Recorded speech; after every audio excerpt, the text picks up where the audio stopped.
I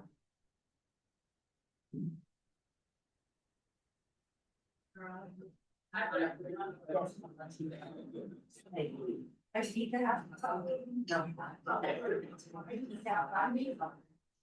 Oh, no, that's not how you do that. So if you want to ask, thank you.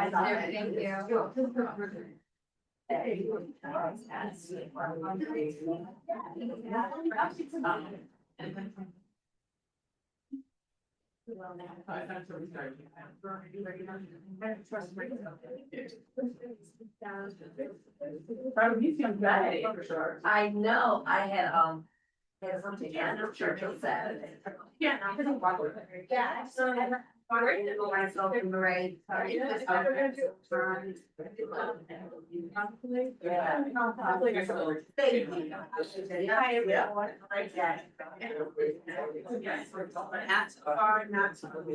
Hi, everyone. Thank you. Let's come in and settle in. We'll be starting very shortly. There's a little bit of mix up because it's coffee time. So coffee will be served in here, and then in about 2 hours we'll go out back for lunch.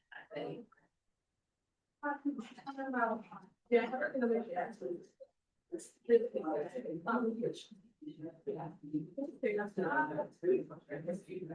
the Sierra has like a way so she started.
Don't try like get in there. All right, everyone. Good morning, good morning, good morning. Can we all settle in? We're starting right away. Welcome to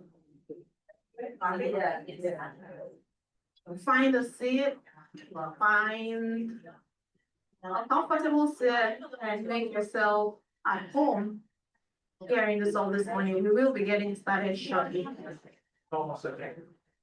You got your tea? Yes. I guess I have. Thank you. Okay, great.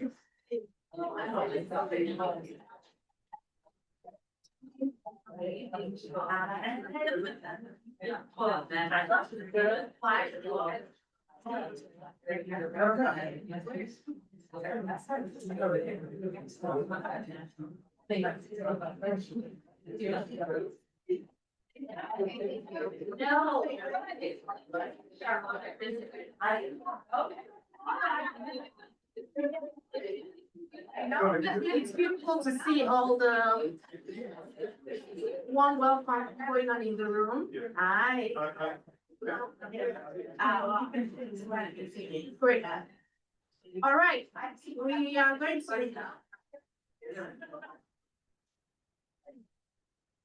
Hi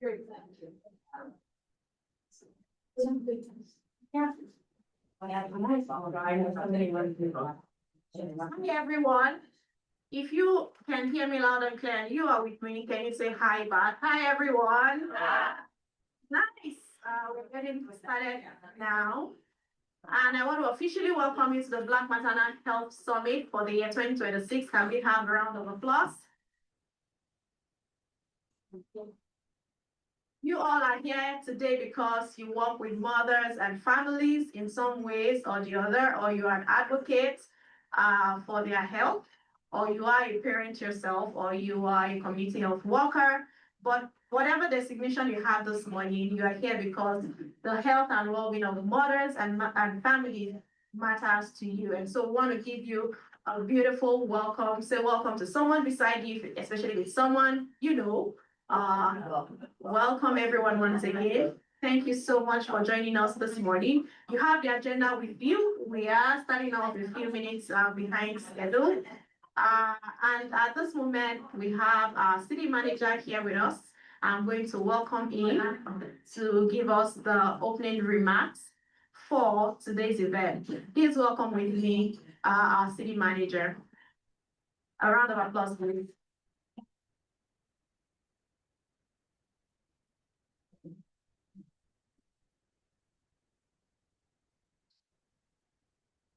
Morning. I just walked in, so I'm sorry.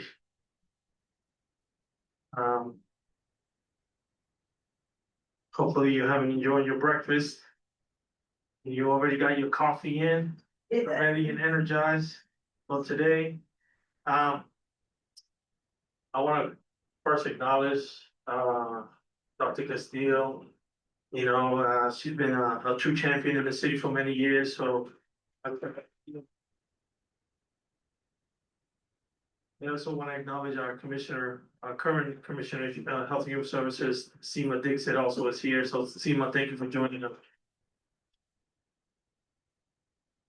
So I want to just thank, good morning to everyone, and just thank all of you for being here. The first step toward addressing racial disparities in healthcare treatment is by calling attention to it, right?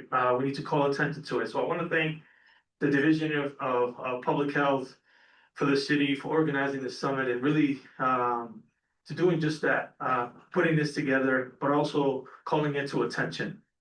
I want to thank the speakers here today, a Black woman who will be sharing her personal experiences with pregnancy and parenting, and that's going to be extremely important. It's not easy to stand in front of a room full of strangers and relive, not only strangers, but also friends, but also relive very personal experiences. But it is through sharing your experiences that you will help raise awareness, but also make sure that people in your same shoes in the future are treated equitably. Once we are aware of the issue, it is necessary to take steps to address them, which I believe the DPH has also done. They recently instituted the Maternal and Child Health Improvement Plan that includes 8 goals to improve maternal and child health outcomes in the city of Worcester for those most impacted by negative birth outcomes.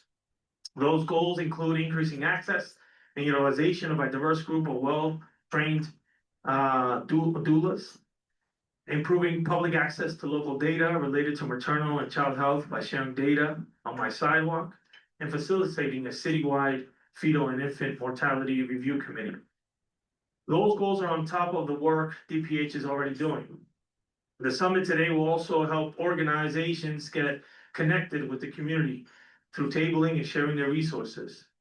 We know that 3 DPH staff are trained child passenger safety technicians that have connected over 70 families in need of car seats, along with providing child passenger safety education. And as a most recently parent, this was extremely helpful for me. They have provided resources to train over 15 residents and clinicians to become certified lactation consultants and childbirth support doula to assist birthing parents most at risk through their pregnancy and birthing journey. The department has also created a Black and Brown maternal infant health working group, 20 informed individuals who represent community voices. There are fathers, mothers, birth advocates, and leaders of healthcare and community-based organization. And going forward, they have received funding for a community organization to train 30 doulas to provide trauma-informed care, so they are better equipped to serve often our marginalized families. 30 doulas, that's pretty amazing. With the work and all the work of the community organizations here today, that are working on resource coordination, program development and implementation, community education and engagement, and workforce training and development. I know we can make sure that Black and Brown people receive the health care they deserve, especially in childbirth and parenthood. I want to thank I really want to thank you for your work in supporting Black maternal health along with the healthcare providers and birth workers here, the event sponsors and the donors like Blue Cross Blue Shield and the volunteers and staff supporting events logistics. I also want to congratulate the award recipients, the Black maternal health champions, for their leadership, but most importantly, their impact. They were recognized at a separate event on Saturday, and I encourage you all to get the most out of today by engaging with the speakers, those tabling, and each other. This is an extremely important topic of discussion in our community. The Black and Brown community oftentimes need the support, and they don't get the support they need and with certain institutions. And that's what we as a community come into play to put our heads together, to build coalitions, to build that community. Because it is often said that it takes a village to raise a child, and that's extremely important. But we are the village, right? And we're the ones who are responsible for building that community for our families so that they can get the support they need and be successful, and the kids as well be successful, especially our mothers. Our mothers who take a lot of the responsibilities on a day-to-day, and we need to do a better job, and I believe we're doing so in setting up these systems so that we can support our families. So again, I just want to encourage you all today, take advantage of the conversations of the speakers, ask good questions, and let's continue to support our families and our mothers as we grow this city. So again, I look forward to see the good work that comes out of this. Thank you.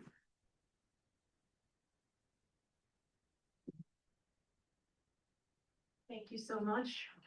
That was a great start to our morning. And our city manager already recognized the presence of former commissioner, Dr. Castile, as well as our new commissioner. We are blessed to have both of them in the house with us this morning.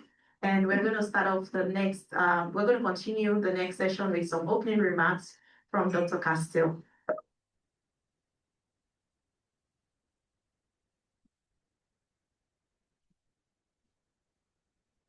Looks younger in that picture.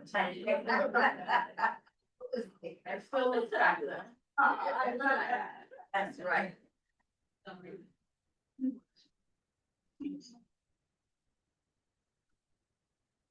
Thank you all. It truly is an honor to be here with all of you today on to recognize Black Maternal Health Week.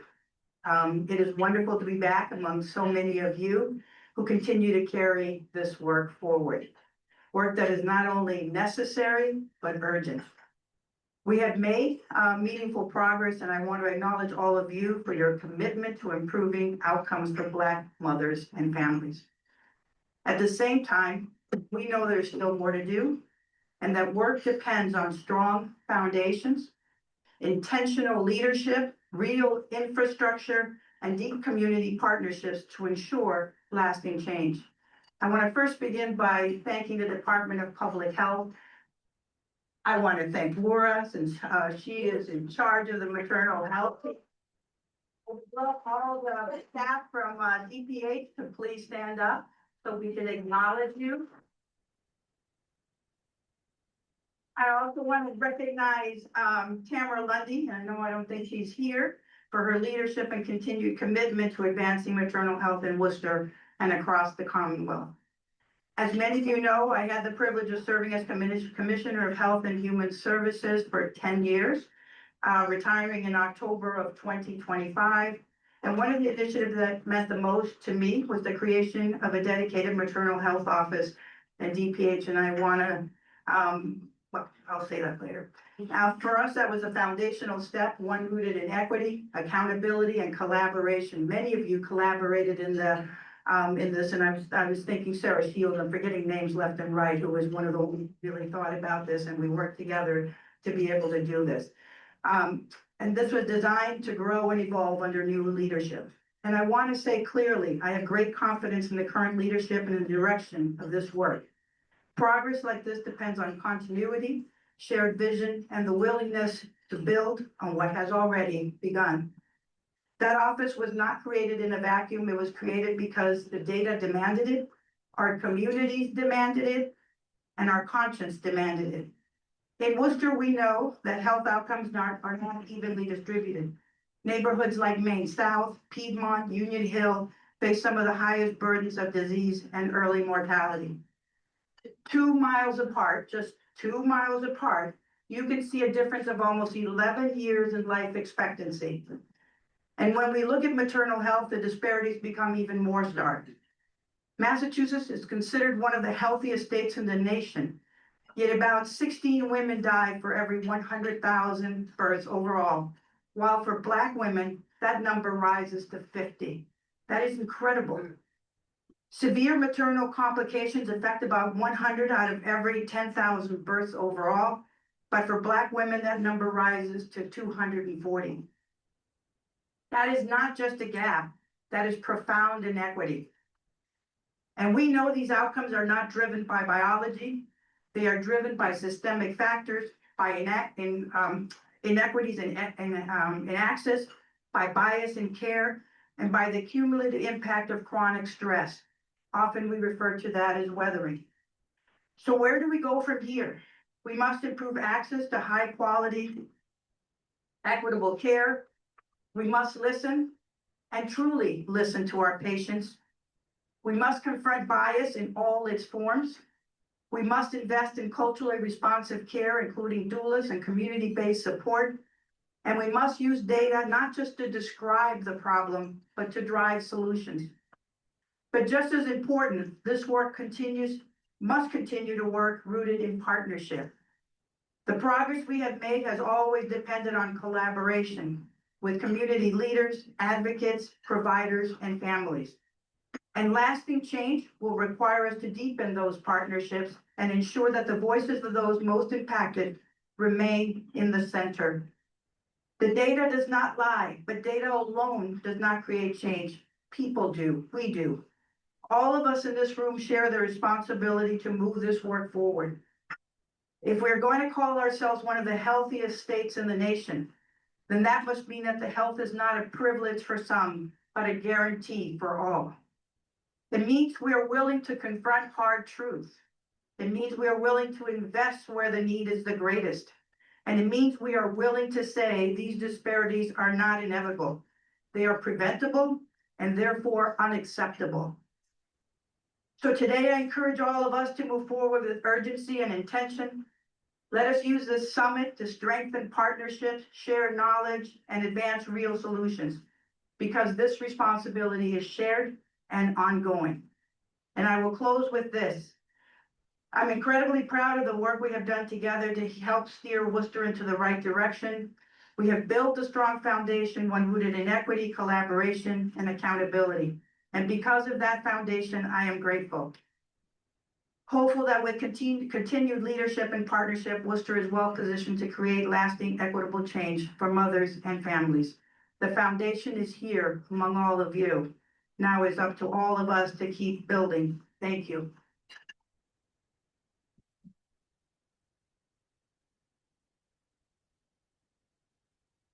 Thank you so much, Dr. Castillo, and thank you for the amazing work you have done to set us up for this summit. The first summit was in 2024, and we are glad that we are able to host another one this year, and hopefully, with no more gaps, host another one next year, and continue to share not only about the challenges, but also the progress that we make as we move along these years. And sharing us on and carrying us along further now is our new commissioner. I'm going to welcome her for our opening remarks. You're welcome, Sina.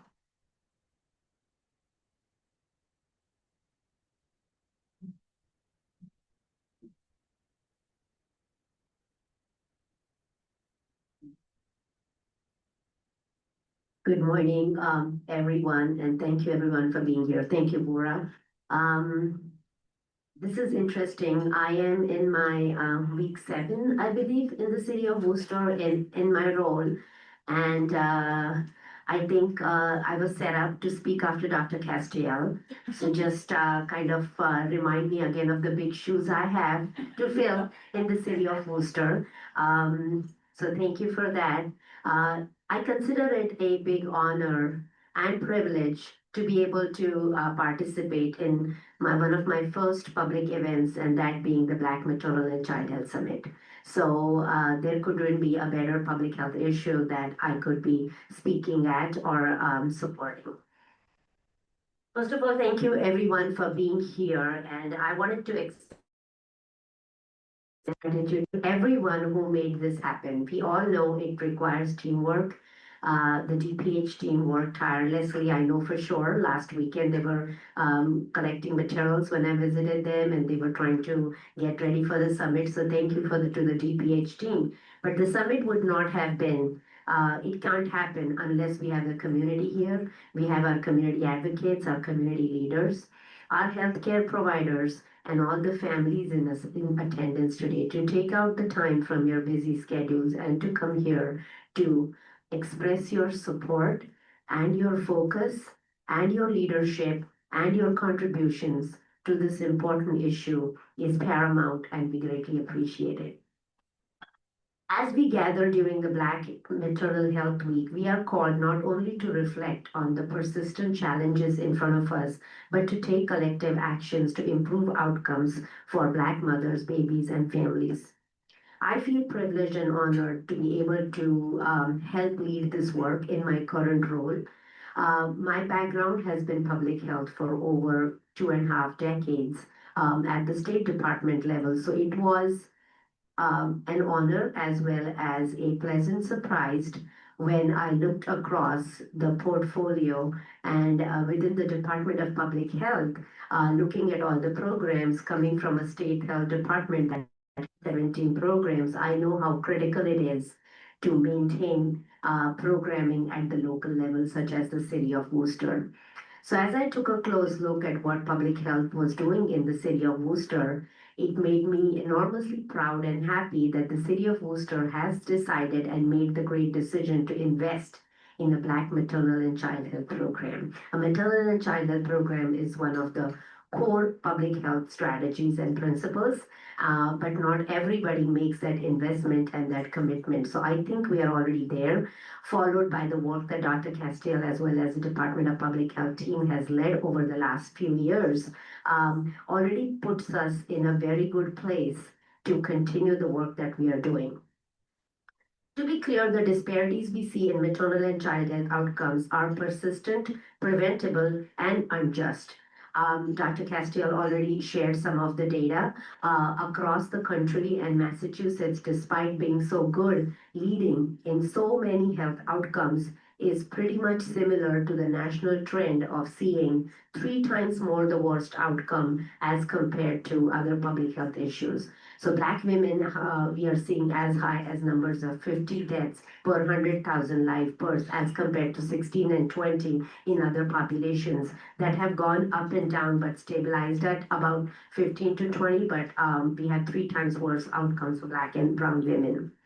These could be attributed to systemic inequities that demand our action and our attention. And addressing these challenges requires more than acknowledgement, more so in the current times that all of you will agree with me on. It requires us to listen deeply and center the voices and lived experiences of families in shaping the solutions.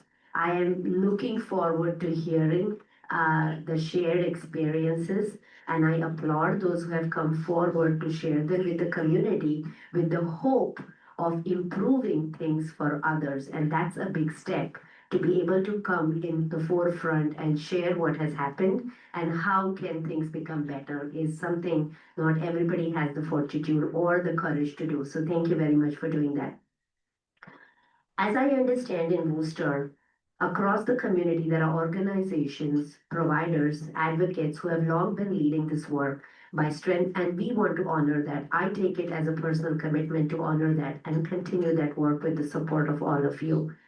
The vision should be grounded in health equity, as I aforementioned. The data is clear. We make data-driven decisions, and the data is very clear. We need to collaborate, we need to advance policy change, and we need to ensure sustained resources. This work cannot be done in isolation, so I am thankful to see all of you across here in the room. And we have to care for the ones most impacted. Therefore, I'm going to ask each and every one of you to use this summit opportunity and this time that you have given as a safe space to bring your experiences, your thoughts, your insecurities, your concerns, your vision of challenges and opportunities as we move forward with the City of Worcester Department of Public Health on what could be done so that, as Buddha said, the first summit was 2024, we are here in 2026. We are slowly able to start moving the needle in the City of Worcester with all of your support starting today. So I encourage all of you to make the most of this summit, to reach out to us with your ideas today and moving forward always. And thank you once again for your dedication, your support, your time, and for being the community that we take pride in to work with, making our work a little easier. Thank you so much. Thank you so much, Commissioner Dixit. The morning is going on slowly yet fast. We have a different twist to the session. We'll be inviting the parents to share with us. We have a lot of wonderful voices doing the work here, but at the same time, I want to hear from the community. What does it feel like? What does it look like? So it's Jamie. I'm trying to look behind the room. All right, she's right there.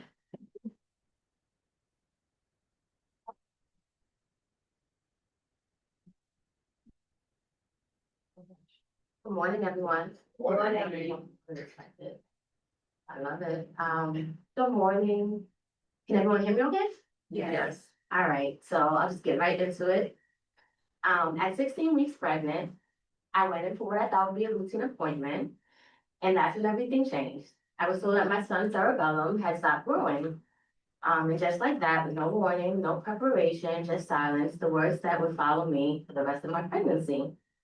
I was really encouraged more so to consider termination over explanation of what the experience would be like. But each appointment became less about possibilities. I was told that what he might not be able to do, what he might never become, and what my life might look like if I chose to continue with my pregnancy, my first pregnancy, my only pregnancy.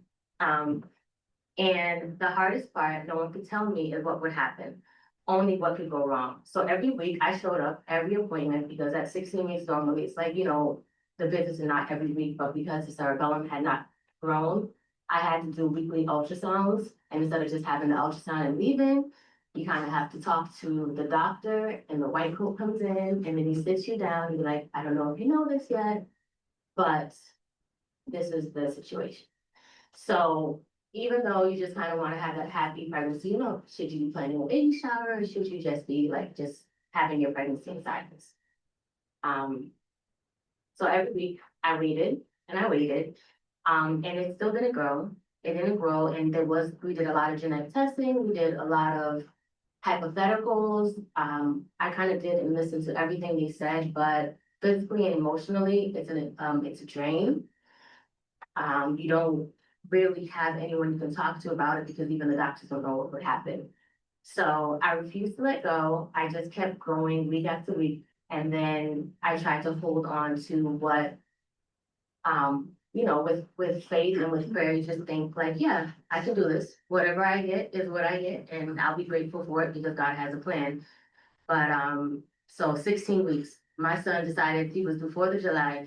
He decided he was not coming. So at 42 weeks, they're like, if you don't induce, then you're gonna have a stillborn. So that was my option. I had the option of giving birth with, on TV and all the movies, like, oh, I'm gonna have a doula, I'm gonna have a water birth, I'm gonna do this, I'm gonna do that, I'm gonna wait for when he's ready to come. But I was told you have to do this. So 52 long hours of every possible induction that there is. He still didn't want to come, and then he was so big, he was shutting my kidneys down, so then I had to go into an emergency C-section. And some things that I may have skipped is I had a plan, so I had a whole, I was able to create a birth plan. And with that birth plan, it was that they were gonna confirm his diagnosis at birth by taking him away and doing an MRI. What they didn't tell me is that after he was born via C-section, is that he would live in the NICU, so I didn't get the skin to skin, I didn't get to attempt the breastfeeding, I didn't have a lactation consultation until my discharge day. And in addition to that, I was discharged without medication. And it was a Friday, so I didn't know any better. I just kind of went to my pediatrician and like, okay, so are you taking this? Are you taking that? And I'm like, no, was I supposed to? And I had no idea, so I didn't. And then, the hospital decided that they want, they're very apologetic and they wanted to file a grievance, but it's after the fact. And then in addition to all of that, as if it's not a lot in itself, I was told, here's a beautiful baby boy, look out procedures. And children's booked me for 3 months after. So I went home and I'm a single mom, so I did it all by myself. But I had my little baby who was supposed to look for seizures, had a small cerebellum, which we don't know what that means, and no medication after a C-section. So that was my birth experience. And to bring I love every part of what I've learned. And since then, my son is now 4 and he's thriving and hitting a lot of milestones. He's too busy, actually. You come to him talking to the weekend, running around, and he's in soccer, he's in swim. He's done he's done a lot of services as far as like speech and OT and PT. So it's been amazing being able to have those supports, and everything that they thought would be did not happen to be. What I say is like, look at the person as a human and consider us kidding. I know that the health system is overwhelmed, but just communication, a lot of things could have been different. Had the ultrasound tech know I was just there last week and I'm aware of this, had the doctor already, the doctor I was seeing that day, known that I'm already aware of what's going on, it could have been a pregnancy of joy. I clearly understand I'm informed, I feel informed, but I want to move forward without being reminded on a daily basis of what the possibilities might not be. And at birth, I can't take back those moments where I was not able to connect with him because it was so much fear. I had a plan. I know that we're not able in the system that we have to possibly have our doctor that was seeing give birth to our children, but just translate to the team and say, hey, the baby just needs an MRI. It doesn't mean that the mother can't see the child. It just means that he needs an MRI.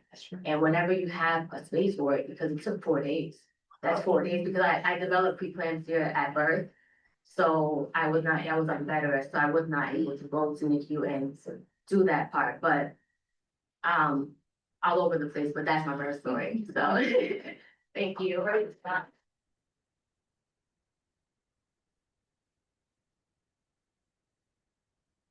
Thank you so much for stepping forward to share, Jamie. We're all here today to change the narrative and make the narrative better. And we're thankful for voices that step up to share their experience and help us to see where the gaps are, even as we continue to make efforts to improve what we currently have. We've definitely come some way, and we definitely have more ways to go, but having everyone gather here, our commissioners, now our parents share with us, and as we go on to the experts in the room, we'll all see areas where between now and next year, we'll find holes and gaps that we can fill even in the work that we do. Apologies, we had 2 commissioners' names flipped. That shows how much we love them and how much the flow is seamless between the work we do with both of them. And we'll be moving on now to our first session. We have the director from Match of Dimes here, who is here with us. Yes. And she will be sharing with us some data, some stories that help us to bring the work that we do and where we're here today. Thank you for coming. Just let you know when the process. Hi, everyone. Thank you so much for having me here today. To talk about everyone's favorite topic, which is data. In some sense, I feel like I'm probably preaching to the choir on a lot of this work. But I was actually reminded recently to not take for granted that you're in a room full of health advocates and health professionals, that they might actually know what it is you're talking about. I was recently in a meeting with almost 10 staff members at one of the large Boston hospitals NICUs. And my colleague just very casually mentioned, the maternal health crisis. And one of the staff members at that table looked at us and went, what maternal health crisis? And you just saw the social worker down at the very end of the table go. So that was a fun conversation. But it reminded me that we all move in our circles, and we often take for granted that because we work or advocate in this field that everybody else must know what I know. And that's not always the case. So thank you for being here and listening to some of this data. I need to change my slides, so I'm not entirely sure how to best go about doing this. Just gonna. Okay. So we'll start here. The US is the most dangerous developed nation for childbirth for both mothers, birthing persons, and their babies.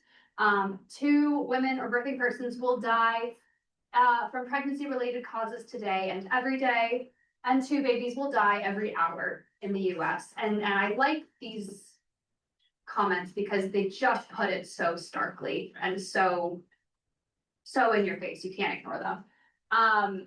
So we have a lot of work to do, especially because this is getting worse. Yeah. Just 1 generation ago, it has your risk of perishing in childbirth or some pregnancy related complication has doubled in 1 generation, and it's really, really unacceptable. So yeah, we've got a lot of work to do. So I'm going to share a little bit from our report card. So for those of you who might not know, March of Dimes releases what we call our annual report card every year in the fall during Prematurity Awareness Month in November. And it gives every single state and the country as a whole a grade. And that grade is largely based on the preterm birth rate, but the report card also talks about a lot of other data and in maternal and infant health outcomes. So for Massachusetts, we tend to see our grade hovering in this B range, so it's a B plus, a B minus, but it's often in the top 5 of all the states across the country, as well as Puerto Rico, which is really, really great. However, I always say the bar is too low. But you can see that we are, compared to the country as a whole, still doing much better. The country as a whole is actually doing the worst with regards to preterm birth since we started releasing these report cards with rates of more than 10% of preterm birth.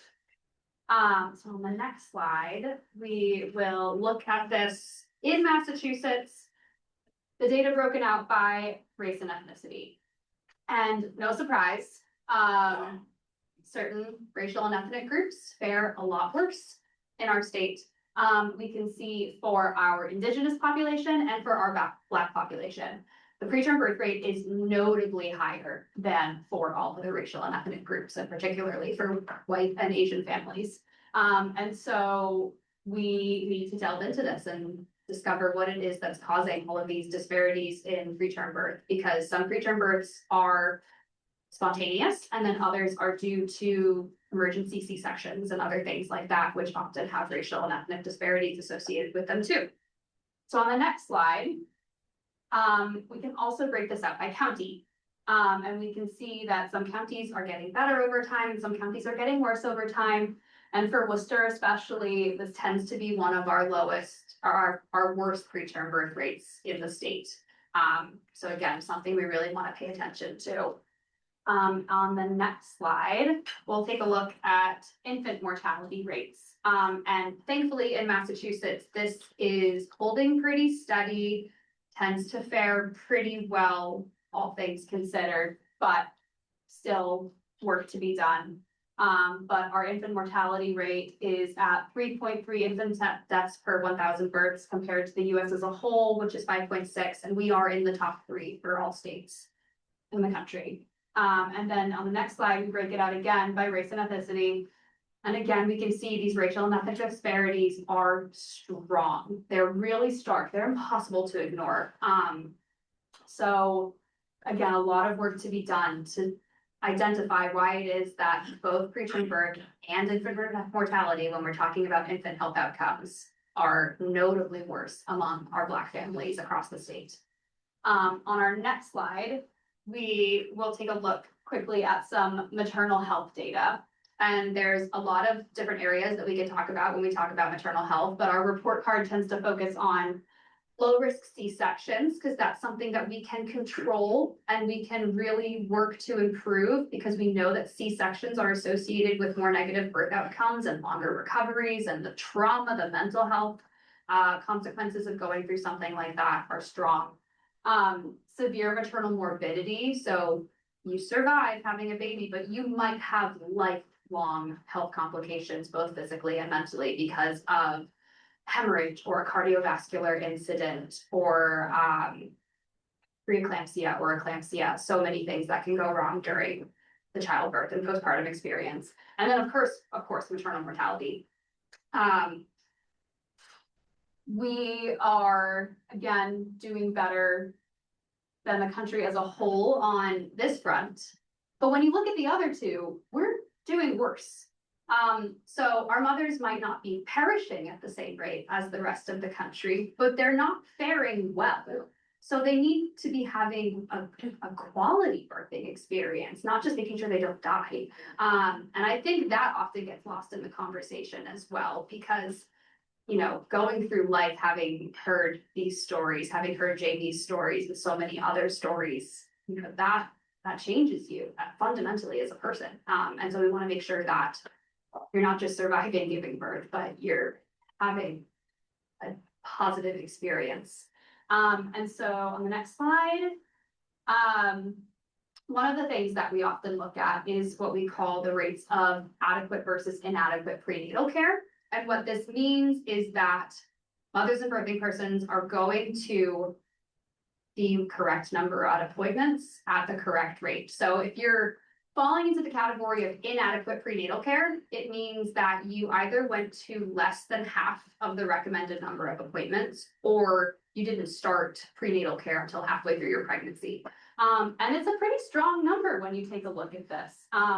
When we break it out by race and ethnicity, again, we have these huge populations, these huge groups who are not receiving adequate prenatal care. And when you are thinking about it in a state like Massachusetts, that's considered such a healthcare hub, like this is inexcusable. So what's going on here?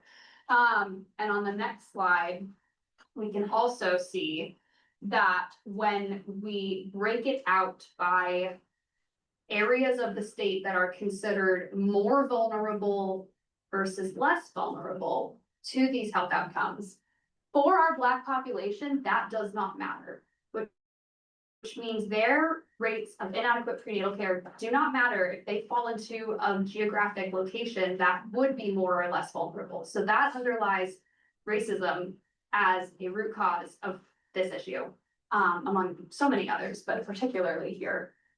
So on our next slide, I also want to quickly talk about something that March of Dimes has become very focused on in the last half a decade or so, which is maternity care deserts. And for those of you who advocate and work in this space, you'll be no stranger to the fact that on a regular basis, it seems like we're hearing about another maternity ward shuttering its doors in our state.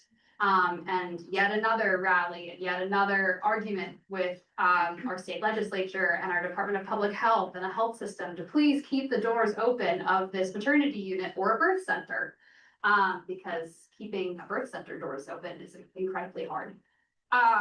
So across the country, we know now that 5.5 million women and birthing persons are living in counties with little to no access to care. 2.3 million of those are in full maternity care deserts. So there is not a single maternity unit or birth center in those counties. It's more than 1 in 3 counties right now in the US. And while we don't have any deserts officially in Massachusetts, like I said, we are seeing this rate of closure over time. And it's consistent, right? We're just hearing about now up in Methuen, another closure is set to happen. So it's only a matter of when, not if. We most likely have maternity care deserts up here in Massachusetts. And what I like about this report is on the next slide, we go into some other areas that help us really understand the landscape of maternity care access other than just, is there a hospital that has a birthing unit or not? And so we look at your distance to birthing care. And we can see that 3.7% of birthing people in Massachusetts specifically have to travel already more than half an hour to their nearest hospital. And even a few of them are traveling over an hour. As the closures continue and the data catches up, because this is before we had another 2 or 3 closures in the last couple of years, we're gonna see this number increasing. And it's also based on personal automobile use, which we know a lot of areas of this state, people don't have their own cars. And it's also based on low to no traffic patterns. And everyone knows the state is a little wonky when it comes to traffic. So, you know, even I think it was 2 summers ago, we heard about a family giving birth on the side of the Cape Cod Highway in a Dunkin' parking lot, because you're up at the top there, you're not making it down to Cape Cod Hospital over the summer on a weekend. And there's plenty of other areas of the state where that traffic is just completely unpredictable, and stress that causes during the later stages of a pregnancy when you're trying. I've heard from families who are like, do I get a hotel the week of my due date if I make it to my due date, because I live 30 minutes away and if I go into labor at 4 p.m. I'm not making it. You know, there's a stress factor there as well that has an impact on your physical health too. On our next slide, we can take a look at also chronic health conditions, because as we see the average age of women and birthing persons when they're giving birth nowadays, it is older, right? And we know that chronic health conditions are much more likely as you get older. And also lifestyle factors are contributing to a lot of these chronic health conditions becoming a lot more prevalent. We're seeing things like pre-pregnancy diabetes and hypertension on the rise. Those have a huge impact on your physical and mental health as well. And you need higher risk care when you're going through a pregnancy if you have one of these diagnoses. So if you need to go to prenatal care much more often and it's over a 30-minute drive away, you have kids, you have a job. I mean, that's really, really hard to organize and schedule. So we always take a look at how these chronic health conditions fare across the state as well. We can see kind of certain regions where it's more prevalent. On the whole, not terrible, but again, getting worse. And, you know, for something like preterm birth, your rate of likelihood of having a preterm birth with one chronic health condition diagnosis increases by almost 50%, 47%. And we know that comorbidities are also on the rise. And so that rate just keeps going up. And then on our next slide, we use a tool called Sergo Health's Maternal Vulnerability Index to identify those higher to lower vulnerability areas that demonstrate, you know, at least based on geography and other social determinants of health, where you might be more likely to experience an adverse maternal or infant health outcome. So we can see those clusters here. And on another one of our reports, we actually can delve a little bit more deeper into this, and we can see that a lot of these are due to things like mental health diagnoses and substance use disorder, as well as environmental concerns, specifically for Massachusetts, which is really interesting. And we're hearing a lot more complaints about things like that as well as time goes on. And so on our next slide, and I know we're wrapping up, I promise. I always like to close my presentations with headlines from the last year or so, because all of the data that I show has a lag, right? So none of this is reflected in what I just showed you, right? The healthcare landscape is always changing, and I always like to remind folks of that. And I also think it's just it's what we need to fuel a little bit more momentum and realize that this is happening all over the country. And as much as we like to pride ourselves on being a healthcare hub, and we have this data that compared to the rest of the country is doing pretty well, like this is still happening. And this is just maternity care, let alone primary care, pediatric care, elderly care, all the other things where it's really hard to make a profit and it's really hard to keep open. And maternity care especially is really hard to keep open. So there's a lot of really great work that we can do on the policy front, on the advocacy front, on the programmatic front to help address this. I lead all of our state policy efforts as well. So if you ever want to learn about what Mark Dimes is prioritizing for Massachusetts, I'll be here. Feel free to come talk to me. But yeah, just, keep this in mind as we keep moving forward through today. It could be tomorrow that we hear about another closure happening, and more data coming out that is sobering but important to remember. And I believe that is my last slide. Yes, thank you so much. I really appreciate it.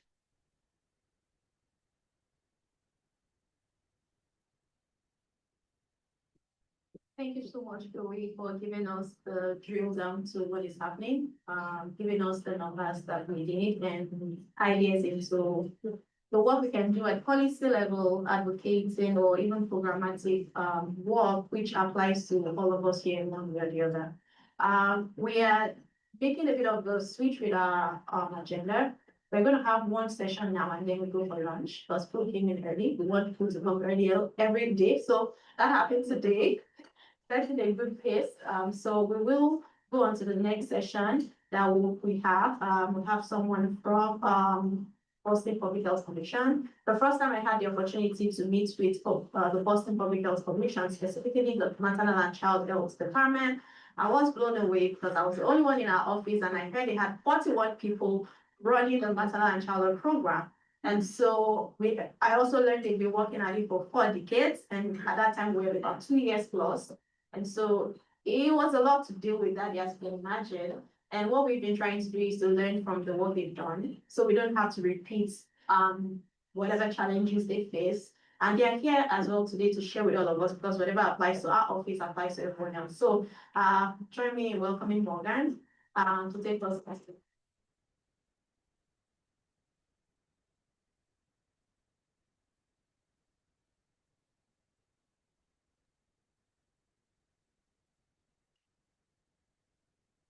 Good morning, y'all. I am very honored to be here today as we recognize Black Maternal Health Week. I want to thank you, Mura, and also the City of Worcester's Division of Public Health for inviting the Boston Public Health Commission to speak today. I am truly grateful for this opportunity to share our work. But before I begin, I'd like to center this presentation on building what we inherently serve, reimagining maternal health with families at the center. Because at its core, this work is about returning dignity, care, and support to families in ways they have always deserved. So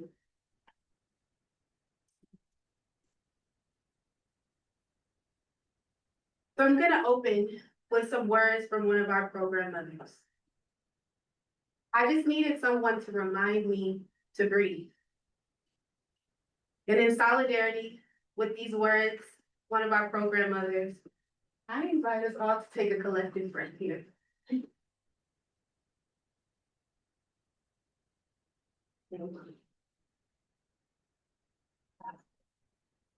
So the intensity of the work we're engaged in will be captured in the words of our program mothers throughout this presentation.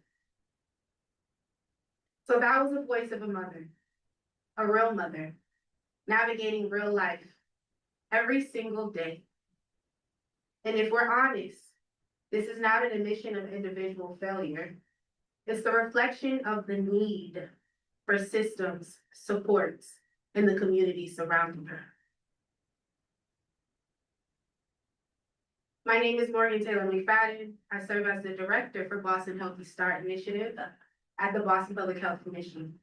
And I'll be speaking today about the work of Boston Healthy Start Initiative, which focuses on supporting self-identified Black women, men, children, and families by addressing racial inequities in maternal and child health. This work is part of a broader division effort to support pregnant, postpartum, and parenting families across Boston, which is led by our division director, who's there, Becky Cruz Crossing. But today, I have the very distinct privilege of focusing specifically on BHSI's approach. Before any title, I myself am a mother. And it was my lived experience as a mother and as a Black woman, as someone navigating systems while raising a family, that brought me into this work. And it's because in this work, I don't just see participants.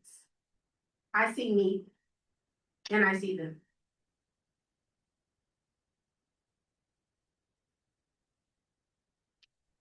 And I believe when you begin to see yourself in the people you serve, this work becomes more than a job. It becomes a true responsibility. And it's with that responsibility that I want to be intentional about how we hold this discussion today.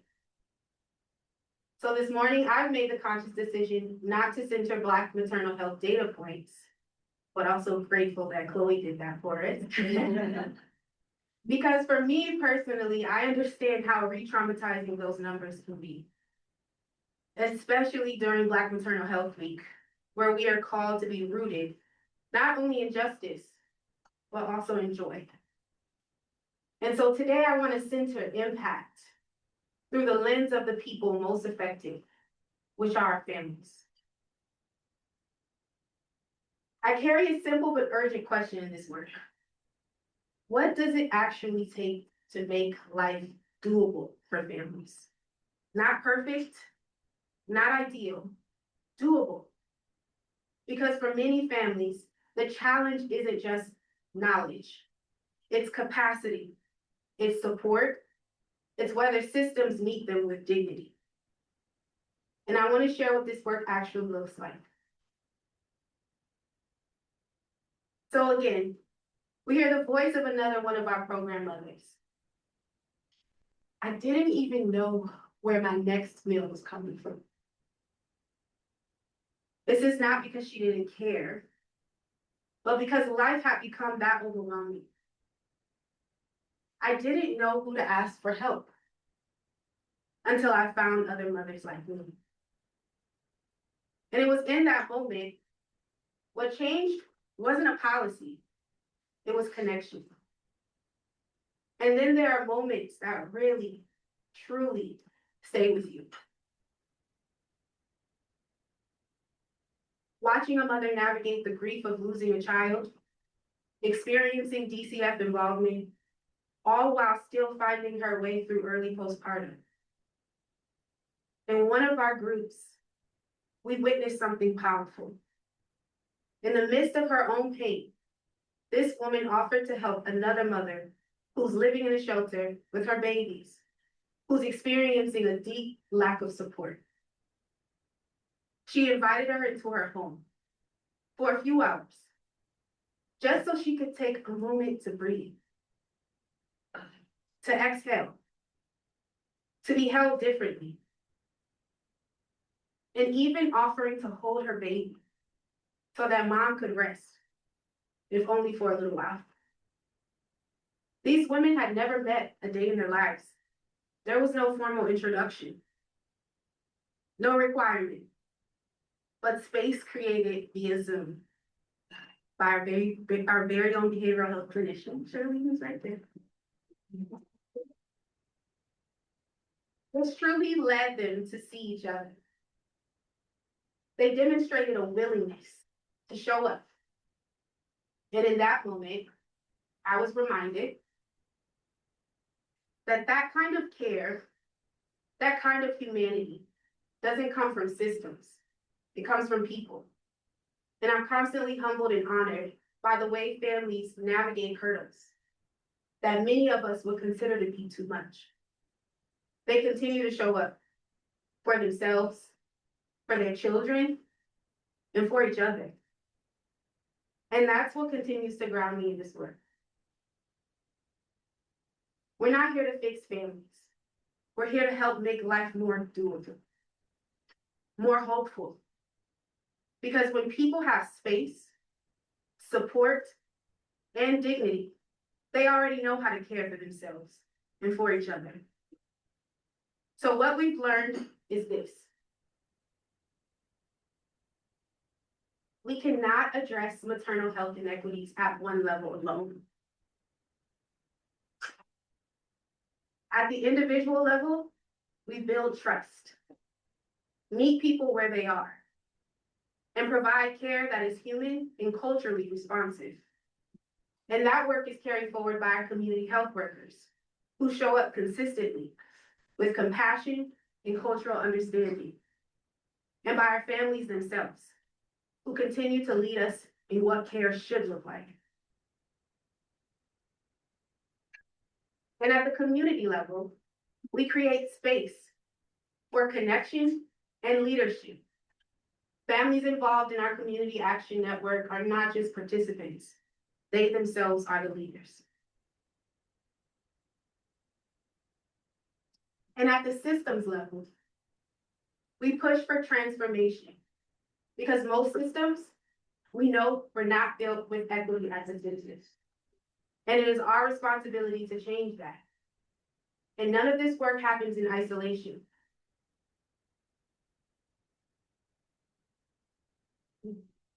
I am deeply proud of the Boston Public Health Commission's Healthy Start Division, but especially the Boston Healthy Start Initiatives team.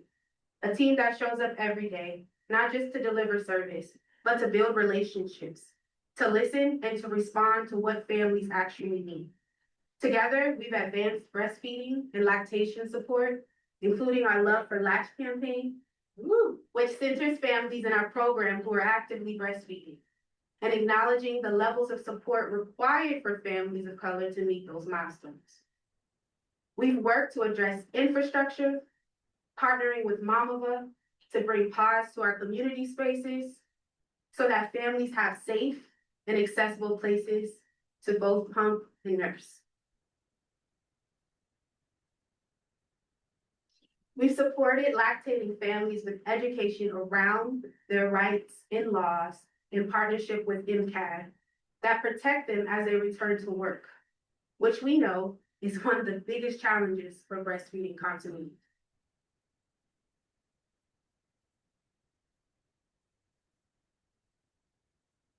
But instead, okay. We've expanded access to culturally competent mental health services, ensuring that language, culture, and lived experiences are considered, and not allowing the stigma to dictate the service delivery.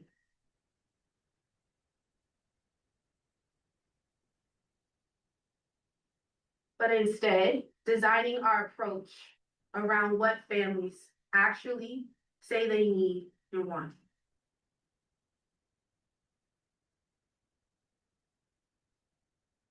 We've partnered with small businesses and community networks to support families in the earliest days of postpartum through meal trains and community-based care. And we do that so the recommendation for rest and recovery becomes something that's actually doable. And alongside all of this, we supported our community action network in advocating for a femur in Boston, as well as across the state. Woo, that's a big deal.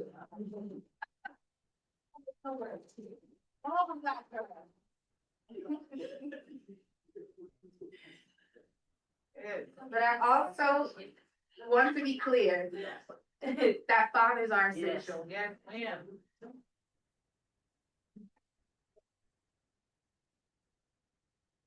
When we talk about maternal and child health, we cannot do that fully without including and supporting fathers. I've seen fathers who want to show up, who are navigating systems that weren't designed with them in mind, who are learning, growing, and stepping into parenthood in real time.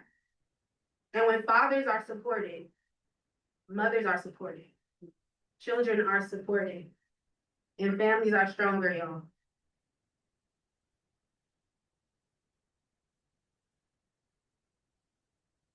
So in this moment, I want to acknowledge our father-friendly case manager, his name is Johnny Taylor, who has been serving fathers for over 20 years, bringing consistency, trust, and a deep understanding of what it takes to truly engage and support fathers in this work.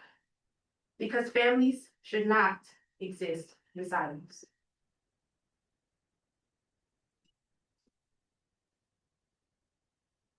But what I'm most proud of is we've pushed beyond expectations. And we don't just ask, what are we supposed to do? We ask, what do families actually need? And how do we build that? And this work is only possible through partnership. It's partnership with healthcare providers, partnership with community health centers, partnerships with community organizations, with policymakers, and most importantly, with families themselves. Maternal health equity is not the responsibility of one program, one agency, or even one sector. It's a collective responsibility. Because when a mother is struggling, again, it is not an individual failure. It is the reflection of the systems, supports, and the communities around you. So the question becomes, what would change if we truly saw ourselves in the people we serve? What would we build differently? What would we refuse to accept? I see them, I see me. I see families, mothers and fathers doing the best they can with what they have. And I believe our responsibility is to build a world where life is not just survivable, but doable and truly hopeful. Last week, I was reading an article in the Boston Globe, and it struck a deep chord with me for many reasons. But in that article, Dr. Allison Bryant was quoted reminding us that maternal outcomes are not determined by healthcare alone. They are shaped by nutrition, by housing, by transportation, social support, and by the lifetime stress and inequity. And even when care is clinically excellent, those factors still matter. So I want to sit with that truth for a moment, because it calls us not just to look outward at systems, but inward at ourselves. In this moment, when public health feels strained and resources feel very limited, we cannot wait for someone else to come save this work. We have to be willing to save ourselves through how we show up, how we care, the small changes we make within ourselves. Because that kind of individual commitment, repeated across many of us, creates real collective impact. And if we are truly committed to transforming maternal health outcomes and reducing the racial inequities, then the work cannot begin and end with policy, programming, or systems change. It has to begin with us. Because systems are made up of people. Communities are made up of people. Care is delivered by people. And so the first and most important step is self-examination. We have to hold ourselves accountable. We have to be curious about how we show up every single day, how we speak to families, how we listen, how we make decisions. We have to ask ourselves honestly, is a level of care I provided something I would consider exceptional? Or to someone I love? We're on the receiving end? Because these families are not other, they are us. They are us sometimes with fewer resources. They are us navigating systems that were not built with them in mind. And the truth is, any one of us could find ourselves in those same circumstances. So, this is not about guilt. This is about awareness. It is about compassion. It is about responsibility. And when we commit to doing our own personal work, unlearning bias, deepening empathy, raising our own standards of care, we don't just change ourselves. We change the experience of every family we encounter. And that is where real transformation begins. So I'll leave you with this. Our families inherently deserve to be rooted in joy. They deserve lives that are full, abundant, and supported. And it's through our collective care, urgency, and commitment to self-development and one another that we help to make that possible. We must hold ourselves to the standard of care we would demand for our own families. And trust that when each take that responsibility seriously, then better outcomes will follow. Thank you so much.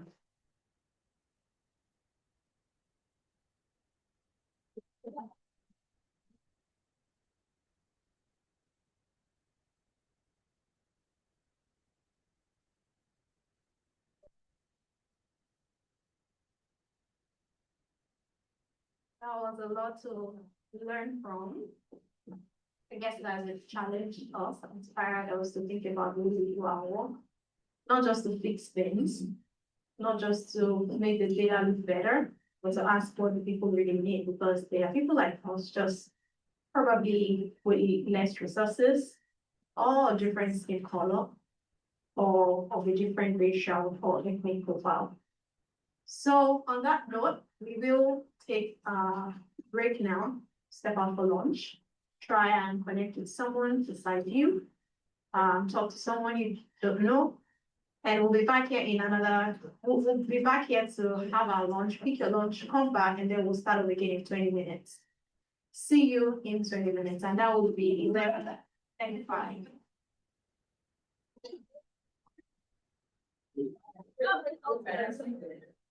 Clap once. If you can hear me, clap twice. All right, thank you so much. That was really helpful. We are now about 7 minutes over lunch, so I guess we'll have to continue to write down even as we try to eat and listen at the same time, so we keep on track with time. I guess we can do both at the same time with minimal distractions. So I am going to invite up Sean Ari, who is very well known in our community. Yeah. It is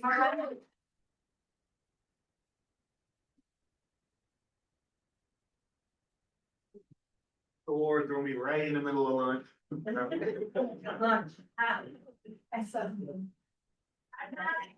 Well, first of all, thank you for having me. Good. Well, good morning, good afternoon. Initially, they told me my session was at like 10 o'clock this morning, so it was listed as a good morning, but thank you for having me.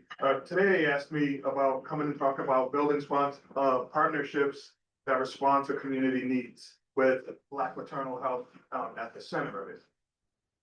Initially, when I saw the agenda and I looked and I saw city manager and then all women and me, I'm like, great, I'm the one dude today that's not a city official, but so again, my name is Sean Harris. Many people know me through my current work as Director of Community Engagement at Quinsigamond Community College. My current position, my work centers around expanding the college's reach to the community and impacting community and kind of advising the institution on community identified needs. The core of that for me, though, is ensuring that QCC is present at the tables where decisions are made that directly affect our students, staff, and faculty.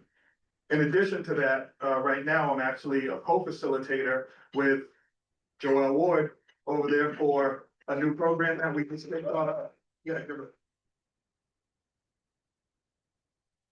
We just kicked off last night called Kings Raising Kids. And this is a 12-month fathers program that we will be holding once a month at the YWCA that will go over a lot of issues around what men are dealing with in terms of parenting and all that to make us better supportive fathers and partners in relationships. Lastly, in addition to that, I'm actually the creator and developer of a school called the Crown and Compass Academy. that I'm writing now that I plan to launch hopefully next year. And it's actually a supplemental educational school for Black boys, Black and brown boys ages 7 to 18.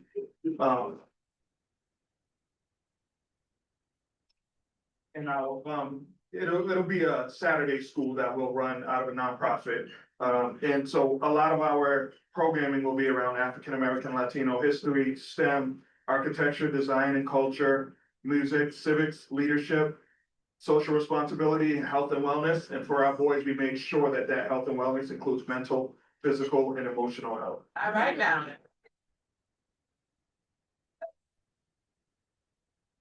Initially, when I was asked to speak, I was looking like, why am I the one speaking at Black Maternal Health? I said, I know there's more qualified people than me. But when we talked about partnership, people know that a lot of my work is rooted in partnership. I'm deeply committed to community, and I believe that we can't continue to operate in silos, because the fight of Black mothers is the fight of me. The fight of, everyone who's in the community is our fight, and we only win if we fight that fight together. But a lot of people don't realize this, that my first job back in the late 1900s was, and this was, it was, right? This really was my first grown-up job. I was the first male outreach worker at the UMass Memorial Center for Women and Children. Obviously that staff is nurses, OBGYNs, and I was the first and only male outreach worker, but my job was to bring more men into the circle of care, but also look at what we could do community-wide to expand what our service area was. So from that, we did a lot of work around expanding our reach, but also one of the programs that we created that's now national, and I don't even know if Memorial does it anymore, but we created the program that taught male partners how to give their women the female breast exam. Because research indicates that over 90% of male partners were willing to be trained in providing breast examination skills to assist their partners.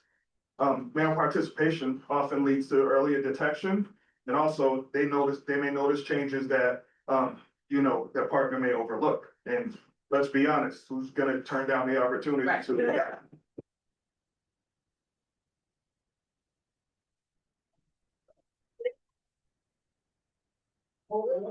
Right now, I don't want to do that. But, even then, we understood that the well-being of women doesn't exist in isolation. And partnership, access, and meaningful support systems matter. What really solidified it for me, though, is, so my daughter Khadijah, who is now 32, we were having a conversation about having kids. And she said she had no interest in having kids. And I was like, in my head, I'm like, damn, was I that bad of a dad? And she said, no, it was really about the high mortality rates in Black women, and the systemic issues and how women are treated in care. And I looked and I said, even with all the supports that she has in place, it was still a worry for her. So for me, it solidified my need to continue this fight. But as you know, I'm big on partnership, and my perspective on partnership when it comes to the connection of Black maternal health and wellness leads to a lot of different things. Essentially, at the bottom of it says, outcomes improve when the systems that affect people most listen to those most affected by the system. It is not hard to figure out. It's not rocket science. When we listen to the people that are a part of our system, truly listen, then we can begin to make those changes. For the next, few minutes, I'd like to discuss the series of the work represented in this room, but also have an honest discussion. So I did want to leave some time at the end for conversation, and hopefully I won't run into that. But very often, Black maternal health issues and outcomes are framed in a way that blames and punishes the birth giver, often blaming lifestyle choices, individual choices, or their mental health for negative birthing consequences. Rarely do we admit and acknowledge that behavioral and mental health sit at the intersection of trauma, access, trust, unequitable, and biased systems. Nowhere is that intersection more visible than it is in Black maternal health.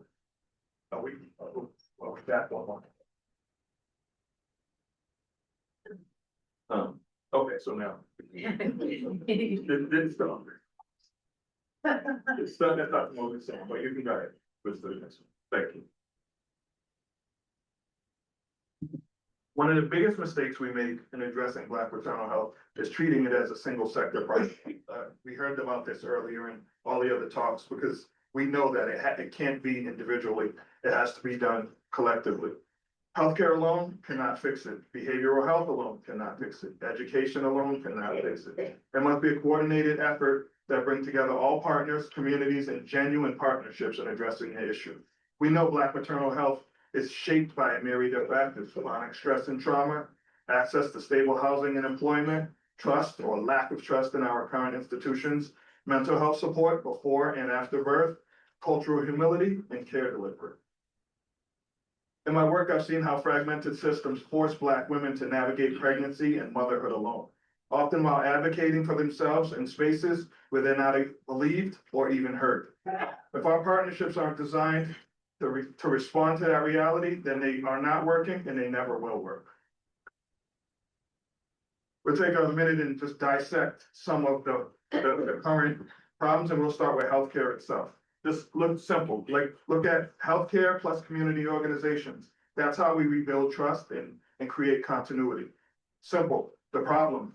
A hospital can give excellent prenatal care, but if a woman does not trust the system, can't get appointments, or disengages after delivery, outcomes suffer. You can see them there yourself. Concrete result of that is, though, women can stay engaged in care longer. Complications are caught earlier, postpartum follow-ups improve, because trust and continuity start to replace isolation. Next one. I'll use education as well. Education and healthcare, empowerment over compliance. Too often, patients are expected to comply without fully understanding their bodies, their rights, or warning signs, especially Black women. Possible solution: colleges, educational programs, community school partners, all of those healthcare settings that we provide mental, maternal, and physical health in those non-traditional settings can help. Educational curriculum, and I believe as early as high school, to start to include recognizing danger signs, navigating the healthcare system, and asserting concerns without fear or dismissal. Fathers and partners are intentionally included, not treated as an afterthought. Concrete result: women and families become informed advocates, not passive recipients of care, leading to faster responses when something feels wrong. Again, we talked a little bit about fathers programs, the necessity of having fathers and partners as a part of the conversation, because it works better when everyone is involved.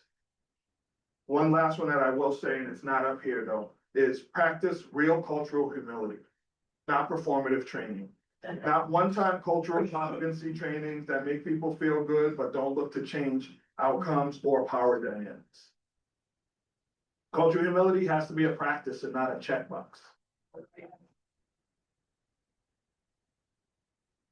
Some other growth points: share power with the community. Again, include fathers and partners as supporters as part of the process. Care, public housing, transportation, all of those things that factor in those social determinants, looking at how we fight those things and start to remove the hidden barriers. My core lesson: Black maternal health improves when systems work harder. Not when systems work harder in isolation, but when we work together, guided by the voices of Black women, families, and communities. Simply put, healthcare saves lives, community builds trust, education creates advocates, but it only works if partnership makes it all work together. Thank you.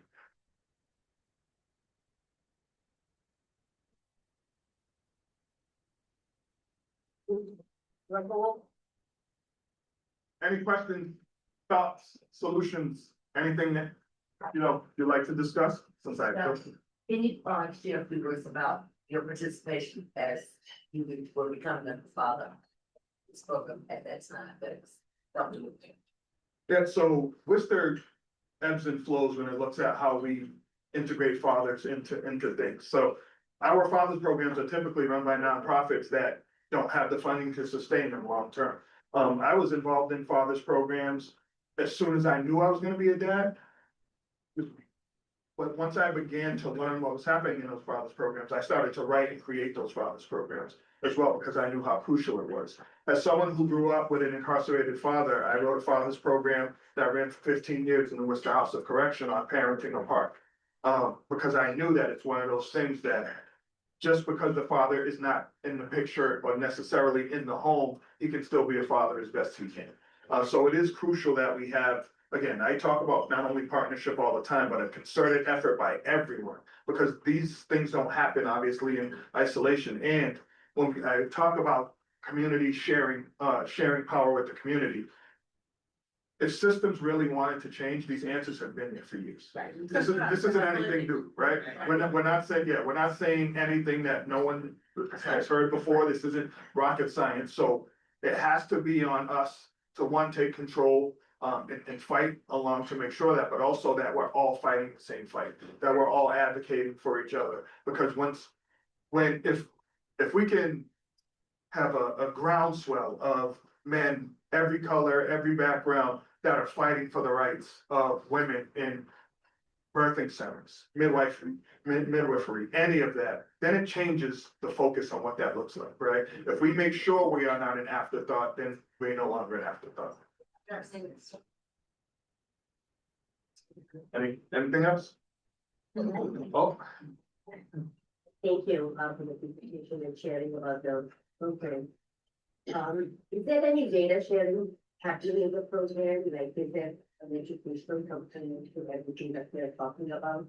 yeah, so actually last night was our first kickoff, and what we wanted to make sure we did was that as we have our men in the room, look, what do they see as the issues that they'd want to tackle over the next 12 months?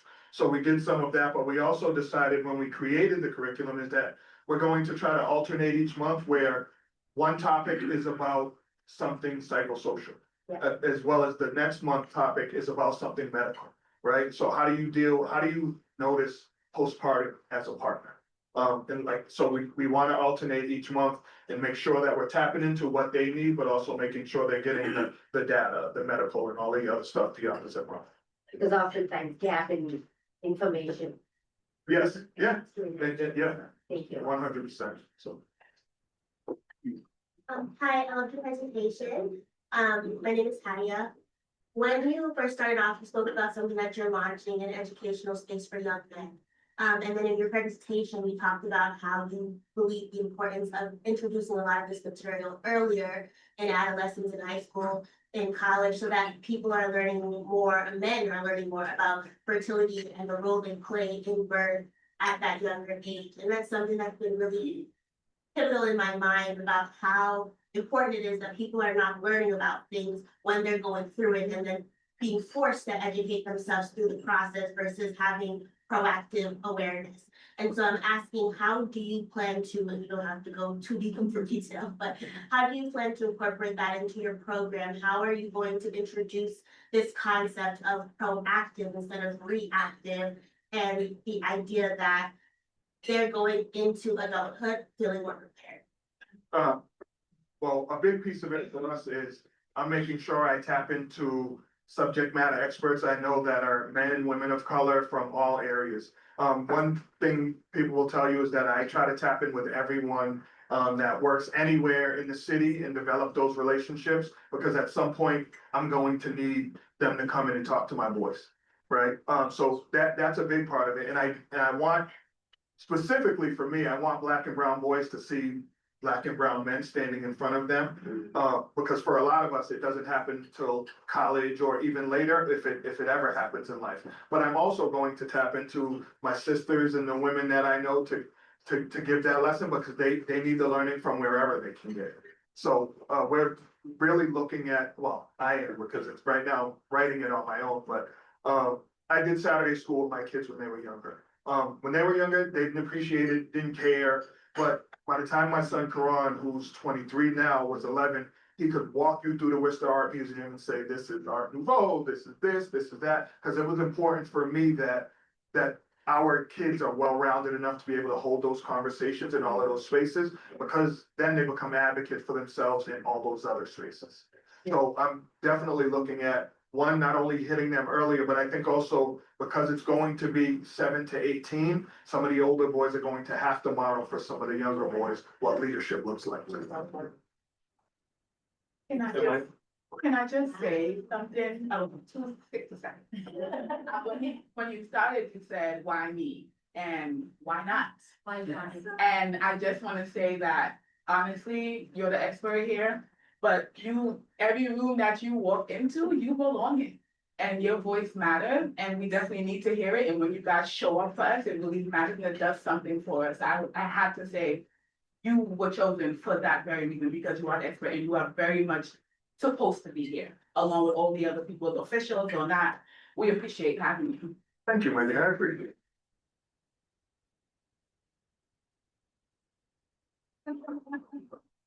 Thank you so much. You literally took the words out of my mouth, because I was gonna talk here. The same thing, but maybe in different words, like, we needed you here, and that was why we asked for you to come.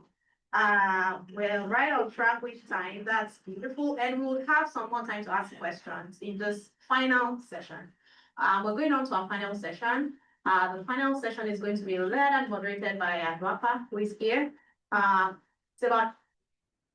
It's gonna fly by very fast. We have an hour to talk to the panelists, to have the panelists answer some questions. And then we have 20 more minutes to bring up questions in the room. So if we have any questions, this is the time to like throw it out to our panelists. And with that, I will invite Adwapa to introduce our panelists, and then we'll get started.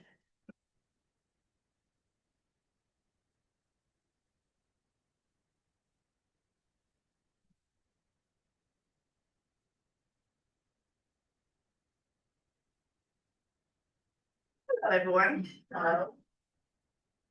My name is Adwapa Senso. I am Ghanaian born and raised and have been in the Worcester area for almost 15 years. So almost a Worcester person. Almost. I think when I make it to like 20, then I can call myself a Worcester person. But I have the privilege to call some amazing people who are doing some great work, and I have some lovely questions for them. And first, I will call Joelle. Joelle is the delivery event at Newland Memorial, and she is also a birth doula and childbirth educator and champion for maternal health in the Worcester area. She's a true Worcester native, born and raised, and also working to try to bring a birth center over here to Worcester. And then next I have Pastor Sharon Henderson.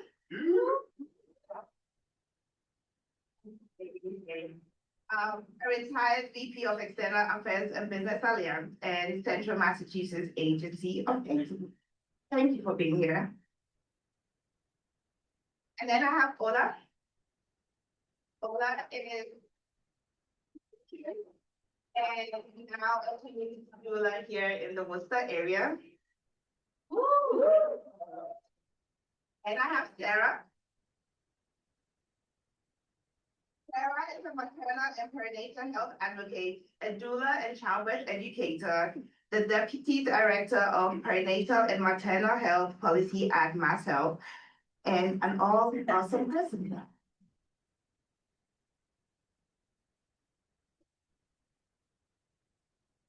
How are you guys doing? Good. All right. Good. So there's been a lot of talk in the last couple of days about maternal health and supporting birthing families around Massachusetts, but also here in Worcester. So this question is for all of you. From your experience, what does a truly safe and joyful birth look and feel like for mothers and their families? How does you or your work contribute to safer and more joyful birth experiences for these families? Loaded question. I can start, yes. Thank you. First of all, thank you so much for this invitation. Really appreciate it. It's a great event. Organizers. Okay. Just because.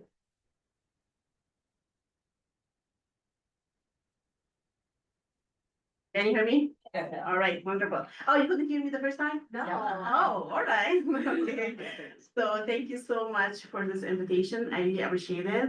And I'm so happy to be with all of you. It has been a great experience so far. And thank you all for the organizing this such event. Thank you. So that's a great question, by the way, like how to find a safe and joyful space for our pregnant women or women in general.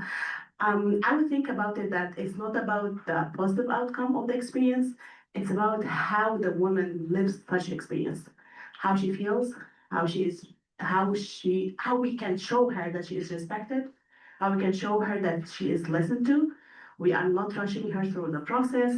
We show her dignity.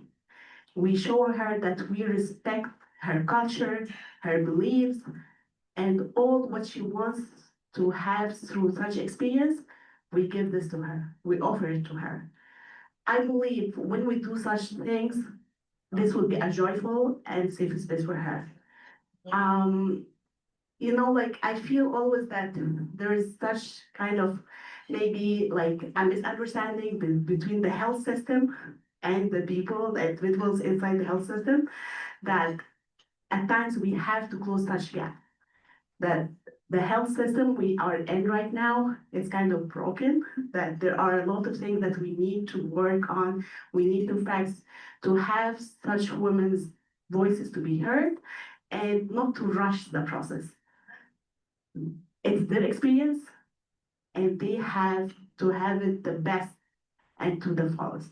So me working as a doula, how this helps, actually, I want to give them what they need. I want to be their voice, I want to be their advocate, and I want to encourage them to say and how they feel and to say whatever they want to say at any time, at any point through the process and under any circumstances. Not to just, like give them like I would say like instruction manual that that's what you need to do and or that's what you are supposed to go through. No. I tell them I empower you.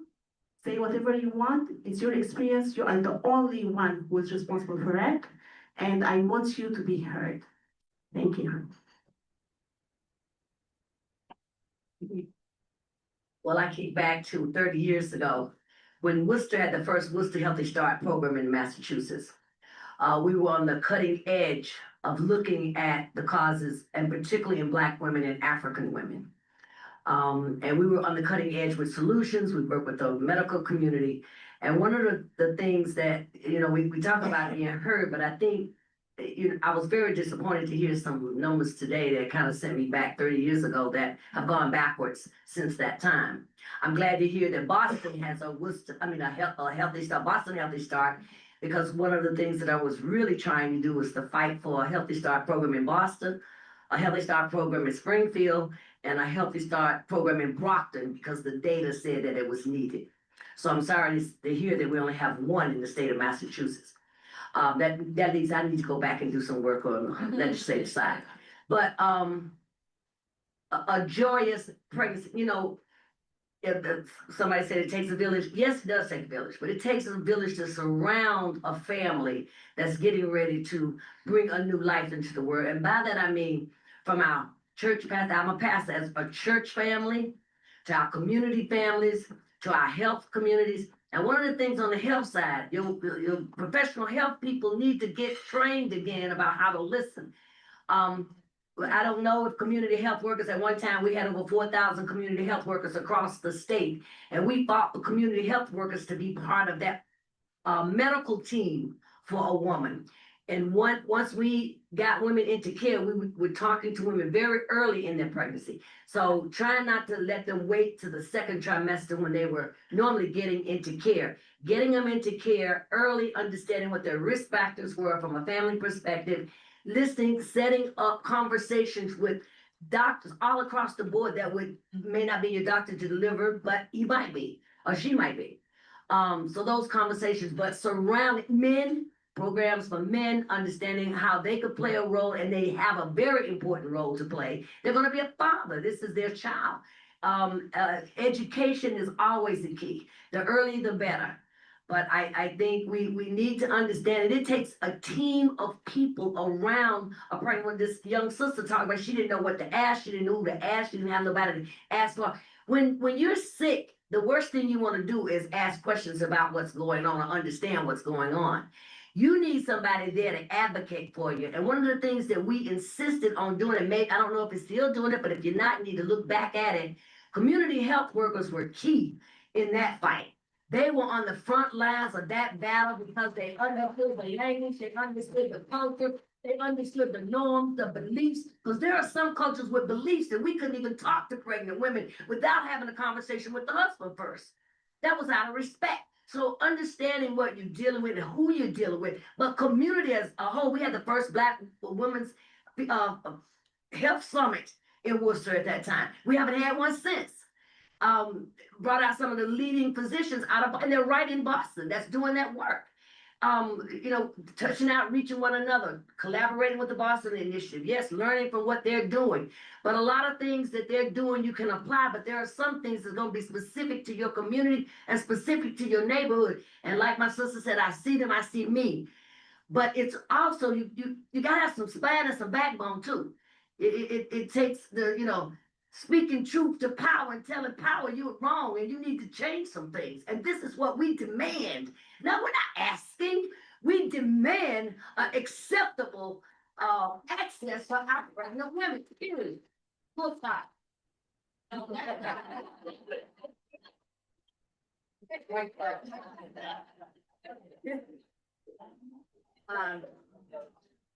First of all, can you all hear me? Is this on? My baby agrees with you. She was kicking the whole time you were talking. Thank you so much for having me. I'm Sarah. I'm wearing two hats today. One is with Mass Health, which is Massachusetts Medicaid and CHIP program. We cover almost 40% of births in the state.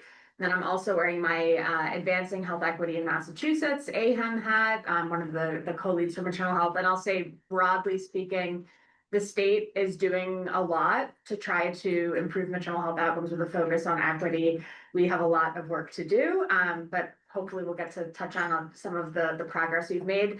I love the framing of this question because, and not just because I'm pregnant myself, but so often the floor is so low when we talk about maternal health. Like, I want you to not die and I want you to not have a terrible outcome, you and your baby. That's such a low bar that I think we can do a lot better than just coming out from childbirth unscathed. To me, this starts with choice. In an ideal world, I think every birthing person should be able to give birth in the place where they want to give birth, whether that's at home, in a birth center, at a hospital, not having to drive an hour to a hospital that meets their needs, and also have the choice to give birth with the types of providers and support people that they want, whether that's an OB or a midwife, be able to have a doula, a lactation consultant, all of the things, and to feel supported. And something that comes to my mind with this too is there was research. I don't know if folks are familiar with the Listening to Mothers survey. Mm-hmm. They did some research where they basically found mothers, regardless of whether they had like a vaginal birth or an emergency C-section or something like that, what really determined how they felt about their birth wasn't how they delivered the baby, but was how they were treated. Mm-hmm. And that stays with you for a long time. Yes. Birth experiences are, I think, for most, a really monumental experience that doesn't just go away. At least it didn't for me. I'm sure anyone in the room who's given birth can attest to this. It impacts you and also your baby and your family for a long time. So I hope that we can get to a place one day where every person who's giving birth has the choices that they want and feels supported in their birth experience. Thank you for having me here today. So I agree, that's a really a broad question. And with wearing my multiple hats as well, I think from the provider standpoint, as a nurse working in community and hospital birth, I think about how am I creating an environment that helps to encourage the family's preferences? How am I creating a space where informed consent is the norm, where body autonomy and advocacy are things that are not new concepts that people hear on arrival? I think that I totally agree, like the idea of safety and survival is such a low bar, and it's unfortunate that it's such a huge fear that many people come into the hospital with and thinking like, yes, I'm here, but am I going to leave? Am I going to leave with my baby? So myself as meeting someone for that 12 hours that I'm their nurse, I want to greet them as warmly as possible. I want to help them to realize that this space while they're there is their room. I want them to bring things that are familiar, that make them feel safe. I want to encourage an open communication with them and build a relationship where they feel that they can grow to trust me and to feel confident enough to be transparent with their questions or concerns or how they're feeling about their body. How are they feeling about the process? What questions do they have? And I hope that they trust me enough to ask those questions and that I can give them the best possible answer or find someone if I don't know the answer. So I think to myself, when I think about how can I create a joyous experience, is how can I best serve this family? How can I best be a support, but also keeping in mind the basic things in healthcare that are really need to be in the forefront, like advocacy, informed consent. Thank you, thank you. So my next question is for you, Ms. Sarah. So we know that Black birthing people in the United States are significantly more likely to experience complications, being mistreated, and preventing harm during pregnancy, birth, and postpartum. And beyond survival, safety alone isn't the full measure of what care should look like, right? We talk about joy, we talk about dignity, and we talk about feeling seen. So these outcomes aren't just individual choices, or they're not isolated incidents. What are the biggest systematic barriers preventing Black birthing people from experiencing both safety and joy? For you. Singling me out here, yeah, no pressure.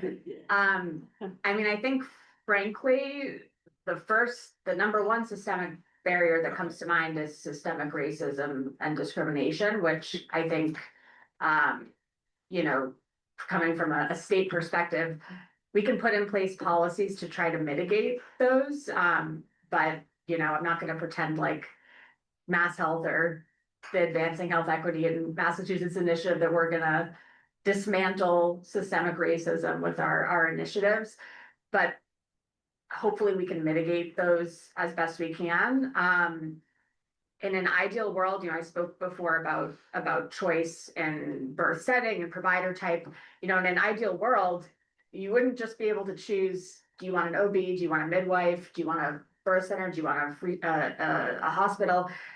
But ideally, you'd have a provider who speaks your language and comes from your community and is someone who, you know, essentially racially, culturally, linguistically congruent care, which right now we have a severe lack of diversity in providers, especially OBGYN and midwifery, which I hope to see that change. There's some work being done at the state level to try to support education of new midwives and reduce some of the barriers to starting freestanding birth centers and things like that. But we have to do more. One thing I would highlight, you know, something I'm proud of that Mass Health has been able to do is, some of you may know, Mass Health started covering doula services about a couple of years ago. And I think a colleague of mine may have spoken at this event last year about our doula benefit. So as of today, we have more than 450 doulas enrolled in our network. We've served about 5,000 birthing members. And what I think is most also because of that for 30 years ago, trying to get doulas, and they told us we were crazy. Yes. And to be frank, a lot of the successes, a lot of the people in this room, I know we have several, the UMass doula program, Rise Worcester, who like you all are providing doula services on the ground. One thing that makes me feel good about our dual benefit is that, we collect some data from our doulas, self-report, optional. About 42% of our doulas actually identify as Black or African American. Which, quite frankly, I think when we were rolling out the benefit, at least I know I personally my biggest fear was not just, are we gonna get enough doulas for our members, but are we gonna get a bunch of white doulas from Greater Boston who speak English, and that's not gonna be useful for our diverse members. We have doulas who speak more than 23 different languages all across Massachusetts. So, can doulas themselves solve the maternal health crisis, and the inequities we're seeing in maternal health? Absolutely not, nor should that be on their shoulders. However, I do think that doulas play such an invaluable role, particularly in mitigating some of those systemic racism, systemic barriers that we're seeing, and hopefully we'll get to a better place, but it will take time. Thank you, Ms. Sarah. I put you on the spot, and I'll put you well on the spot. Is how can clinical settings better integrate practices that promote both safety and emotional well-being? So we spoke about safety and joy, but now we need to talk about emotional well-being of families. So, one of the things that I thought about when I wrote that question down was a lot of the efforts that I do as a childbirth educator. I'm very fortunate that within working in UMass, working in Worcester Community Midwifery and the Birth Center, that I have a lot of opportunities to try to teach people.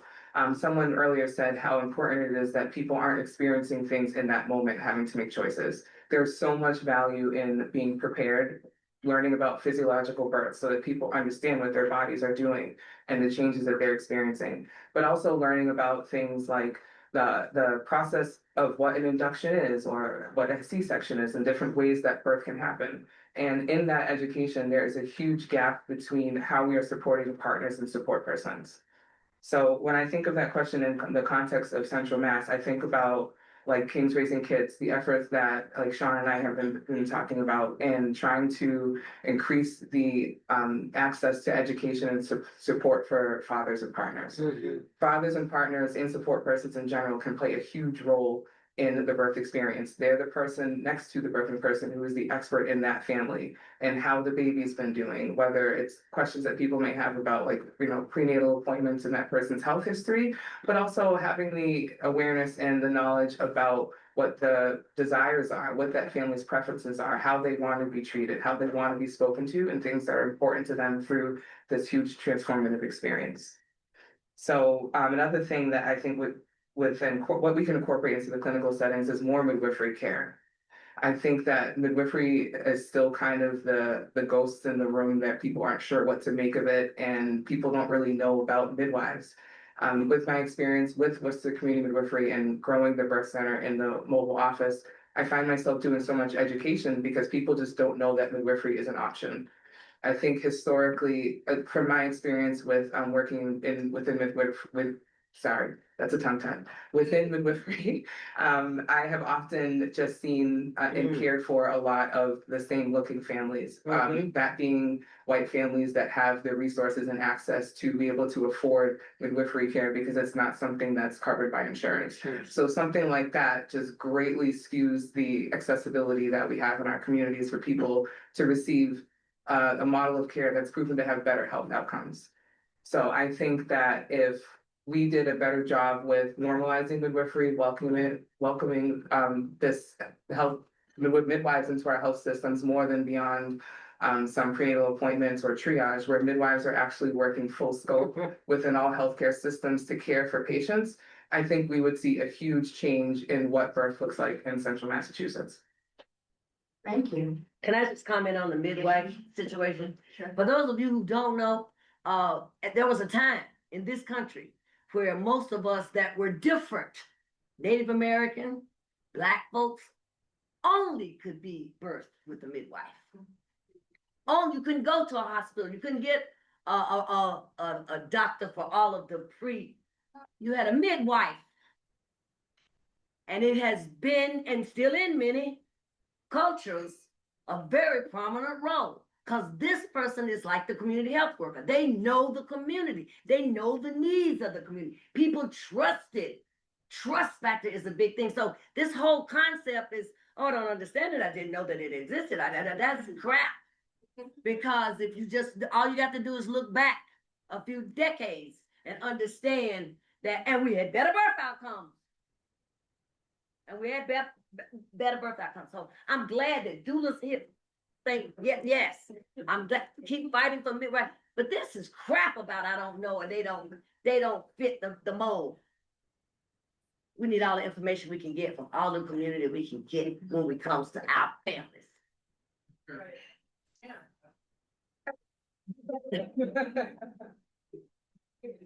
So my question is for you.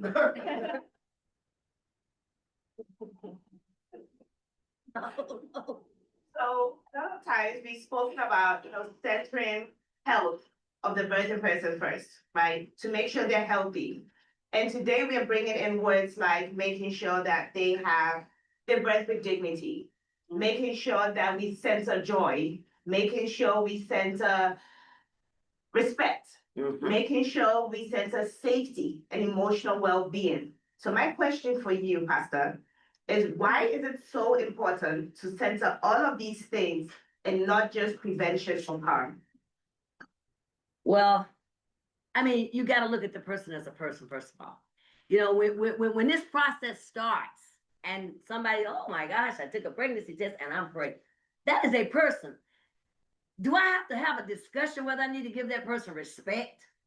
Or it's about how you want to be treated. Let's go back to the golden rule of loving our neighbor's best commandment. Do I want my daughter or my wife to be treated from day one when she says that she's gonna have a baby the way that some women are treated? That's the human concept that we need to get back to.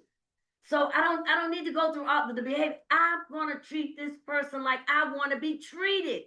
Period. The other thing is the respect. Yeah, the respect comes in when a woman comes in and saying, oh, it's blue and it's this. And he said, no, it's not blue, it's green. Wait a minute.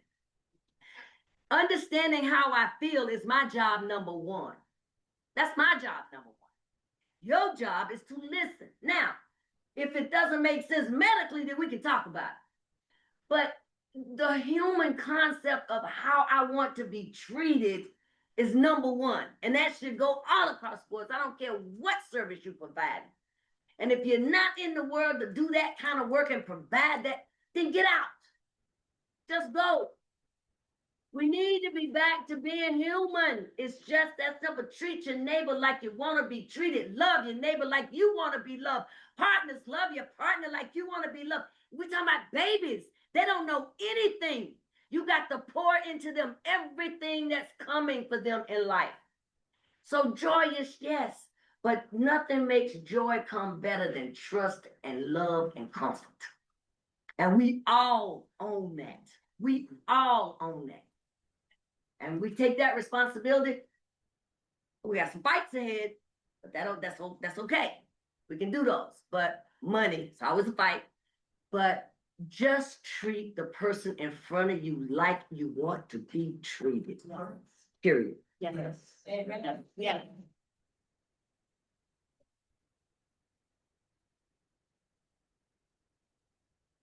Did everyone get one of these? Okay. Do we have pens? I think we need to be taking notes. That's where I'm going with this. So if not, please raise your hand and we'll find you to give you one of these with a pen to be taking some notes today. Because there's some things being spoken here today that I feel we've been asking these questions for years. Like, in honesty, we keep showing up to these summits and we keep asking these questions. And we keep coming up with solutions. And the solutions are being implemented, yes, but at a slow pace. And the demand for these answers is increasing every single day. So I think at some point we need to move from a lot of talk to a lot of note taking, to a lot of action. Yeah. Maybe wrong. No, you're No, not. you're right. No, you're not. No, you're not. So Ola, we've spoken about men. And we've spoken about how to better be there for our young men, right? And a lot of times, the men and the birthing partners, they are present, but we always and often view them as secondary. We don't talk to them. We don't take into account how they feel, what they think. And let's be honest, their imagination is like different. So even though they're not experiencing the pain and experiencing the things that birthing people as mothers are feeling, they're experiencing something That's else. exactly right. Right, and we need to always acknowledge them in the rooms. So Sean, thank you for always showing up. I did experience the weight gain. He gained weight. You're waiting for it. Give us grace. So my question for you, Ola, is what role do partners, husbands, men, and boys, and other family members play in shaping a positive birth experience? And how do you as a doula help them and bring them into the center? So basically, I'm adding on to questions that. Yeah. That's right. No. So I would think about it that they are part of the family, a vital part of the family. So they always need to be there. We need to intentionally invite them in. We need to make them part of it. Whether they like it or not, we have to do that. That's our job. As doulas, as the medical providers, the community health workers, we have to keep them where they're supposed to be, a part of the experience. And actually, this happened to me like a few days ago. I had a client and she had twins and they are both in the NICU. And I found the father was so scared to hold the baby because the baby's too tiny, So he was like, oh, no, let the mom handle that. And then me and the nurse, and I really appreciate the NICU nurses at UMass Memorial, like we give them a big she said, no, you have to do it. We'll do it together. Let's try it. And he started, like the fear started to, like go away a little bit, and he tried to hold the baby. And at that time, I can tell the baby himself, but I can feel that he felt it.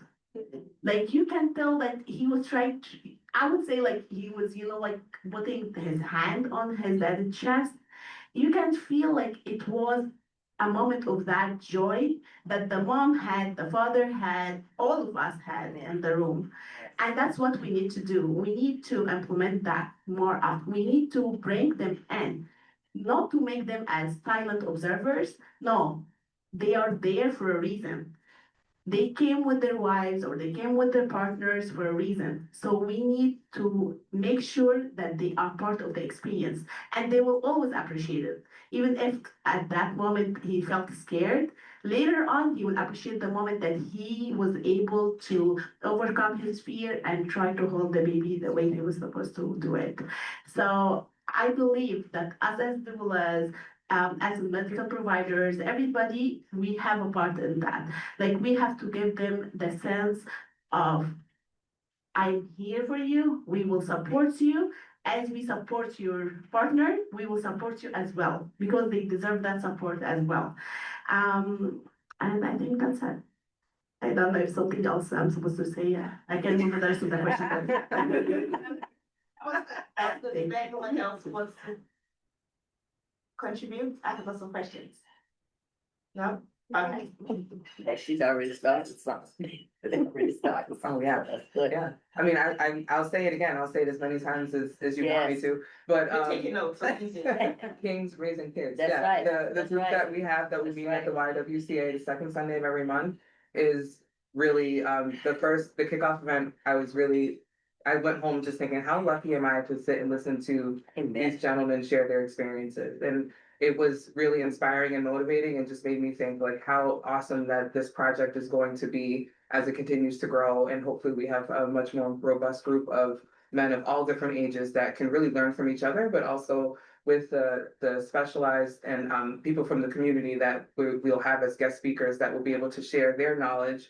And it's I just see a lot of growth, and I'm really motivated when I think about this effort. So I'm hoping that as it continues, more people, share the word and just help this to grow into something that can really enrich the fathers in our community. And as you reach out to communities, don't forget us pastors. We have a family too, that we support, and these are the same families. And let us know what we can do and how we can support your efforts. So Yes, and there's absolutely. many of us, other organizations, but don't forget us too. Mhm. Can I add one piece too is, and I think the previous speaker spoke to mental health and behavioral health as well. Research indicates that dads experience postpartum depression. I think it's about 1 in 10. And just one example of something that's being done at the state level, kind of policy wise, or to address some of the structural issues. Mass Health actually requires that every, not only mom or birthing parent, but also father, non-birthing parent, caregiver gets screened for postpartum depression at every pediatric visit within the first 12 months postpartum, and they get paid for that. We were very intentional about specifying it's not just the birthing parents that need to be screened, it's the fathers, the non-birthing caregivers. And we all know probably, not that pediatricians can't solve this either, but a lot of times moms won't go to their postpartum checkup, or they're not getting the care that really they deserve in the postpartum period. But usually people are showing up to the pediatric visits for the babies. So that's a really great way for folks to get care and kind of get met where they are. And how can we as a community help get that message out? Because I don't know how many men know that. Right. That absolutely know that, and insurance is not an issue, and whatever the messages are around that, how do we help get that message out?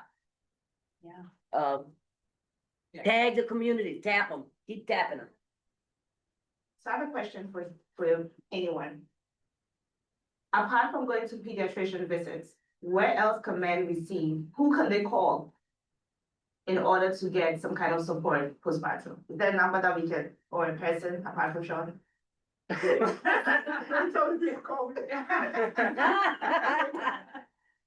question. I've been taking notes. I don't know. I'm here today to ask questions, not necessarily bring answers.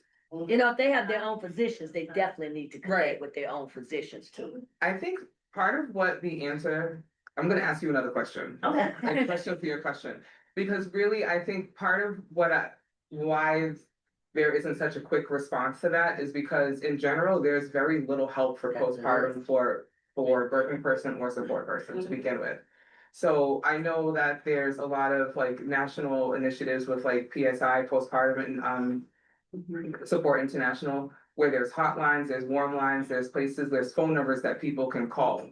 And that's great. However, on a local level, are there resources for a person who maybe is experiencing whatever level of postpartum? Maybe they're having intrusive thoughts. Anything with a heartbeat in a home is going to experience a shift when that small human comes in. So the bigger thing I think to address there is that in general, we're lacking significantly with postpartum supports in our area. I mean, do men know that it exists for them? Let's start there. Do they really know? Whether or not someone calls it postpartum, the huge transition that everybody's experiencing, whether it's like, I'm super stressed and I can't connect with you now because I don't know how we're gonna do this. Or I'm not happy because I feel like there's just so many things. And I think that, that if I want to get into a psychiatrist or psychologist today, I'm having only 3 months. I want to get into dentist, I want to get into hair salon. Yes, Massachusetts, but we have a real access problem. So access and being able to have this one individual support is knowing what can we do in the meantime. What are the community level supports? I'm talking about raising the floor. What are the things that are out there? So groups, human connection, where can we kind of be the fabric of what we have in Worcester that's better able to support families while we work on some of these other things of having more providers, of having more, less wait time, having more coverage. Yeah. So. I'll do my best to, yeah. So in a previous early intervention, and these were the families that I was most passionate about supporting were families who were dealing with all sorts of things and welcoming a brand new baby. And every family in Massachusetts, regardless of immigration status, regardless of health insurance, income, has access to a free evaluation by their local early intervention. Here in Worcester, you're very lucky. We have 4 early intervention programs to choose from. There are other areas where there's only one, so they're not supposed to be a wait list, but sometimes getting those services is harder, but you don't have that here in Worcester. So Worcester, I'm a social worker, so one of the things I did was running birthing groups and running support groups for our new arrivals, which is how I ended up in this space now, supporting new arrivals. So there are services for those families, and it's a lower barrier, so they don't have to be newborns or babies who have major medical issues. They can qualify based on social determinants of health, basically. They can also qualify if there's any kind of medical diagnosis.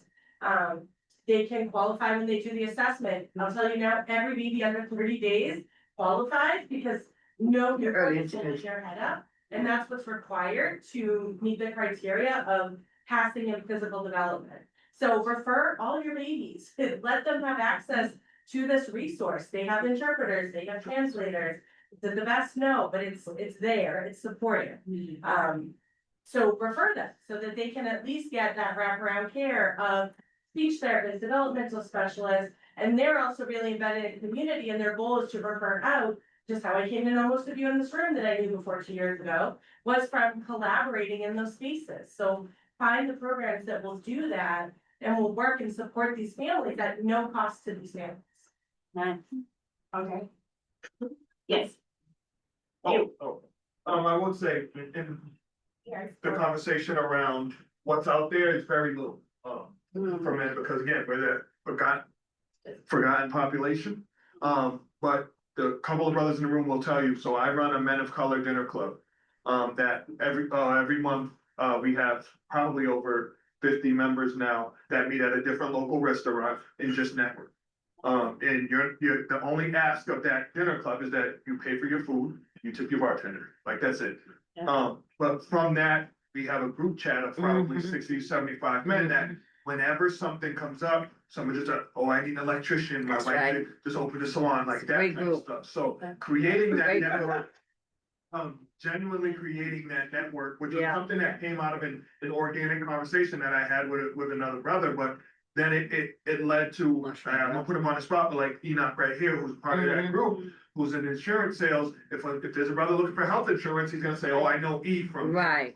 Right, so we need to have those conversations and look at what can we create organically, because we continue to rely on the system to give us solutions. It's kind of like calling the people who started the fire to put it out. Right.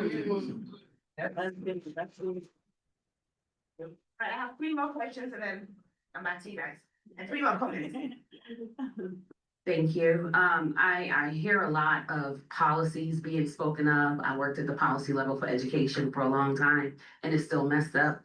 I hear a lot of programs, I hear a lot of education, and I hear this word access, and access doesn't mean nothing to a lot of people unless they feel comfortable. And I think the past of how people of color, specifically Black people in America, have been treated stops us from looking at access as a place that we want to access.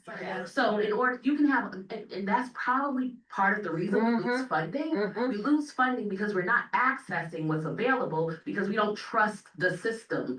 So we should continue to build these programs. We should continue to create policies, co-create policies, co-create programs, continue to educate. But when it comes to access, we have to be very careful in how we speak about it, because we do not have access to everything that's out there, even though it's out there, because I may not know the nuances of the system, how to navigate it. So that is a part that's missing, and I think we need to really address that when we begin to address these topics. Thank you. It's about trust. I'm just gonna be short and sweet. The word that keeps popping up in my head is normalize. So in normalizing that, yes, there are things out there, but it's gonna play on the word trust, that we don't trust the system. Personal experience for me is when I was pregnant, I actually utilized the National Behavioral Health Line. Boston has a 988, but I didn't really feel comfortable with that. I'm not really quite sure, but I did the national one and it was super helpful.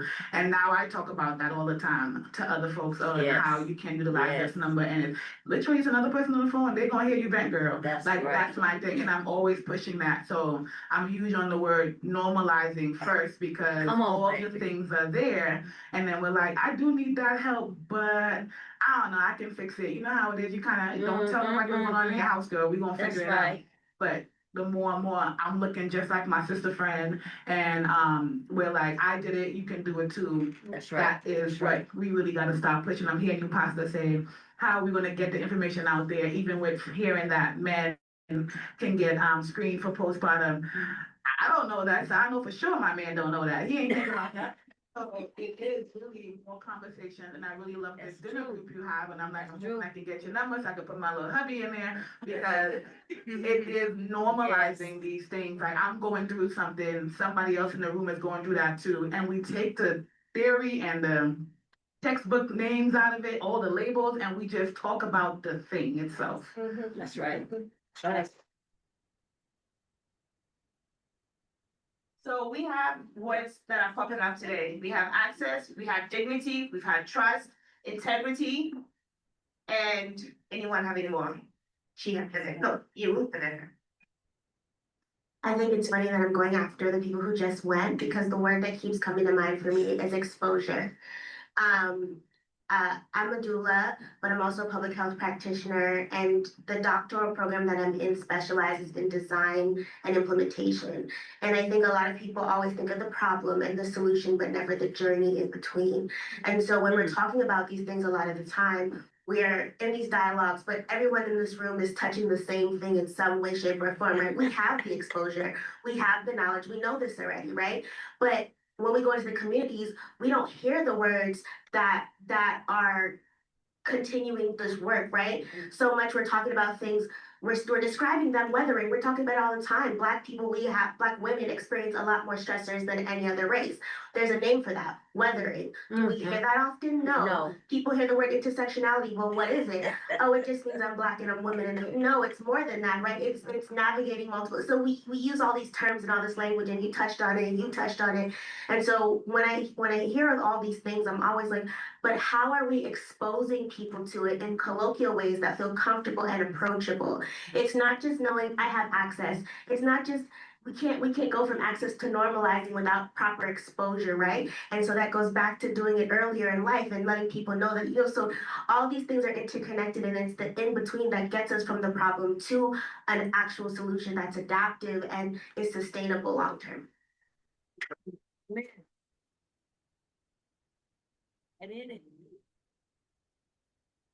you for everyone who shared. I think one thing I just want to kind of plug, but also share as maybe a solution to bridging those conversations is so I host a community baby shower. I'm doing it again May 9th. And I did it last year. And often we talk about the problem, like one of our speakers just said, but sometimes, especially for people of color, especially for Black and brown people of color, it's also very important to celebrate like Black girl joy, happiness. Oh yeah. Because there's a lot of we know we are talking about the facts, and there's spaces for those facts, right? But what I've experienced with the community baby shower and organizing it is sometimes we also just need to celebrate the beauty that is motherhood, and we need to create spaces that do that, and then weave in the workshops, weave in the access, weave in the different resources. So I'm excited to do that again. Shameless plug. I'm excited to do that again this year. But I think it's important that we go back to kind of like the meat and potatoes and focus on we do all these things that are very important, but at the end of the day, we just want mothers to blossom and grow and get into motherhood and safely, right? And healthily. I don't know if that's a word. That's my first time doing this. But yeah, there we go. So going back to that, yes, all these things we're doing is good, but remembering our why in how we connect with the community. Thank you. So your next baby shower is May 9th. Where is it? Doherty High School in Worcester, What time? 11 to 3 p.m. Do we bring a gift? What's up?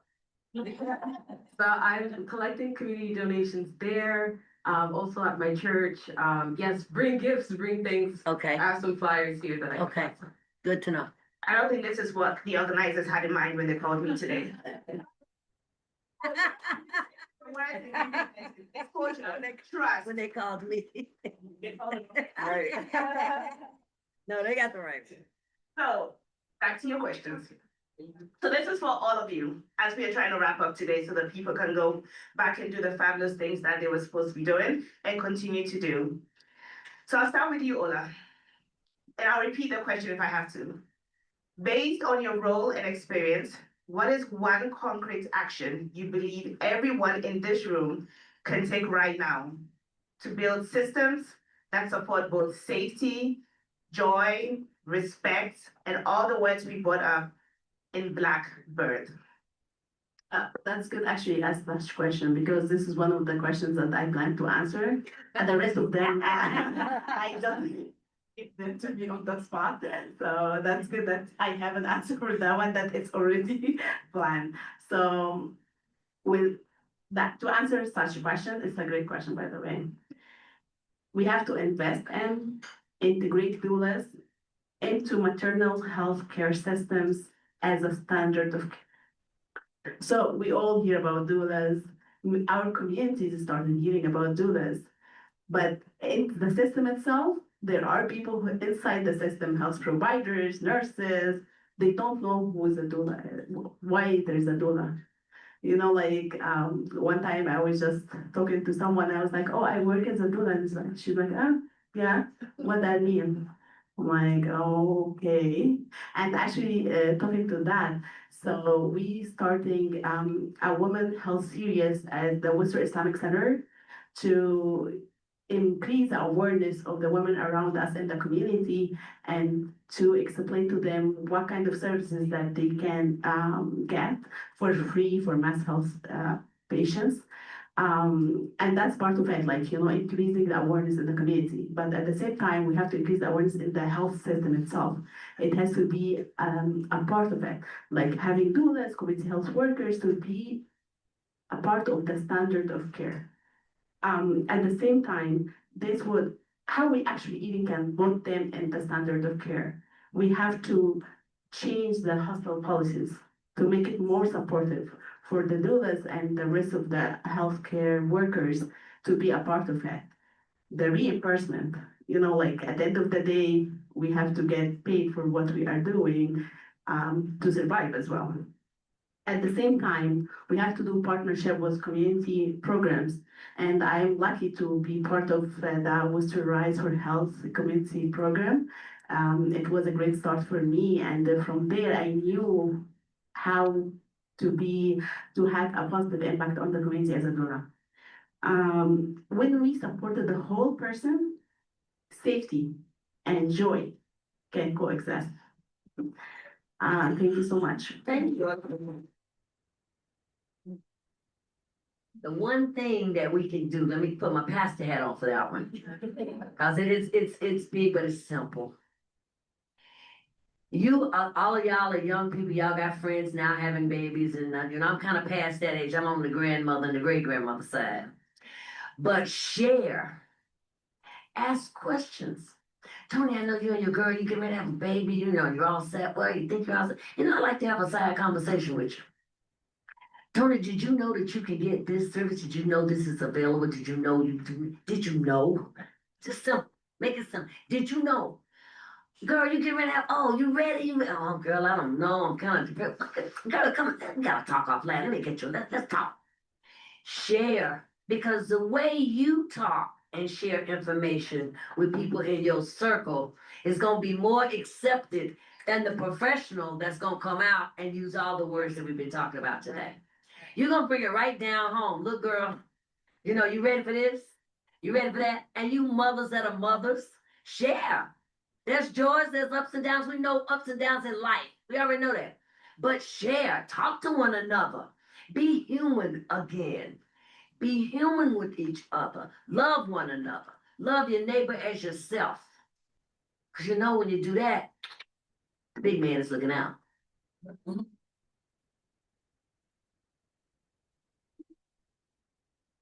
Yes, co-sign everything you just said. I was it's kind of similar, you know, I work for the state. I'm very limited in what kind of I as an individual or even like we as a state are limited in what we can do. We can do the policies and the, you know, do our best to change structures. It does take a lot of time, which is a negative. But in terms of like meaningful access, to your point of like, I thought that was such a fantastic point. Just because something exists or just because it's That's a right. covered service or just because, you know, you could get it, that doesn't mean that people are meaningfully accessing things. And I mean, correct me if I'm wrong, but I don't think me and the other state people going around saying, this is a covered service, you should use it, is really gonna move the needle. And that's, to me, that's where like community-based organizations come in and people from the community, trusted voices, which I think a few things I want to share because I think my one ask would be to please help raise awareness about these Yes. things in a way that is going to Yes. speak to communities. One piece I did want to mention too, with the Advancing Health Equity in Massachusetts initiative, and happy to talk offline with anyone who's interested in learning more.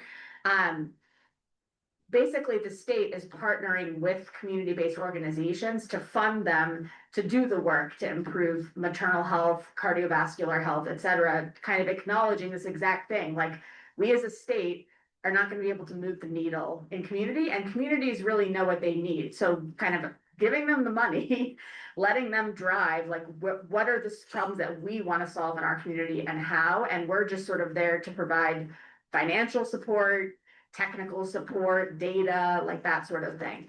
So Worcester, it's a place-based initiative that's backed by the governor. Worcester is one of the 30 communities that are an AHEM focus. So if you are at a community-based organization working on maternal health, come talk to me. I'll connect you. I can't make any promises, but I can connect you to the people and try to figure out if there's an avenue for funding. It's a public-private partnership, so they're getting like foundations to put money where their mouth is. In terms of awareness, and again, this is about mass health, but we do cover a lot of folks. I'm sure people are somewhat familiar with what's going on federally with the attacks on Medicaid and of course, ICE and all the things. Mass Health still is covering pregnant and postpartum folks regardless of immigration status. Wonderful. And that includes during pregnancy. It also includes 12 months of continuous postpartum coverage. The key is that we need to know that the person's pregnant, which I get is a lot easier said than done. Not everyone may want to call the state and say, hey, I'm pregnant. I put some flyers at the registration table in English, Spanish, Portuguese, and Haitian Creole that goes through a lot of this. But please spread the word. People should know at least that if they feel comfortable, that is something that is available, is that continuous coverage.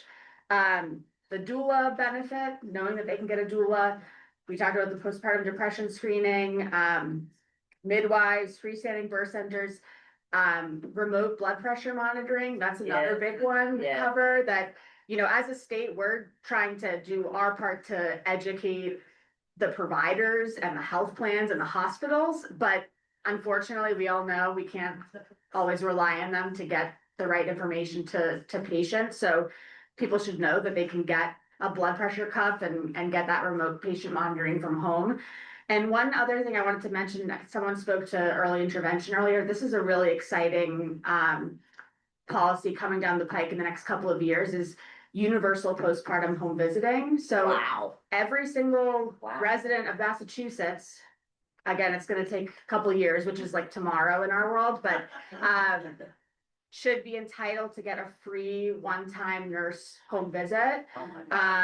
So when that's gonna be rolling out, we're gonna really need community support to raise awareness about that benefit and make sure that we have folks going into the homes that are from the community and know what folks need. So happy to talk more afterwards, but That's thank you huge. for spreading awareness. That's huge. Bring it out. I just want to say this is one of the most interactive panels I've ever sat on. So I'm really grateful that everybody, yes, Adwapa, your character was a good choice for our panel moderator. But also, it's just, I love to be in a space where there's like-minded people, and it's like one of the things like you had said, like we come to these conversations a lot, and they're great conversations, and they're inspiring, but we're at the point where we got to do more than talking. Thank you. So this question, I think, is something that we should all think about as we leave here, and hopefully, like you've met others and connected with others in ways that you can now like take more steps to do real things, tangible things, like how can we actually make this happen? So, to answer that question, I would love to say that I would ask to have a lot of support for people for Worcester Community Midwifery in the mobile office. I've been working in this practice for a few years doing community birth, but we're very privileged to be recipients of the state. We're working a lot with the state DPH with opening the birth center, which will probably be like the structure itself, open doors to be able to see patients. We're probably projecting out to about 2 years now because we're trying to finalize the location to build from the ground up. However, over the holidays, we were just happened to come into owning a Winnebago that was built for office care.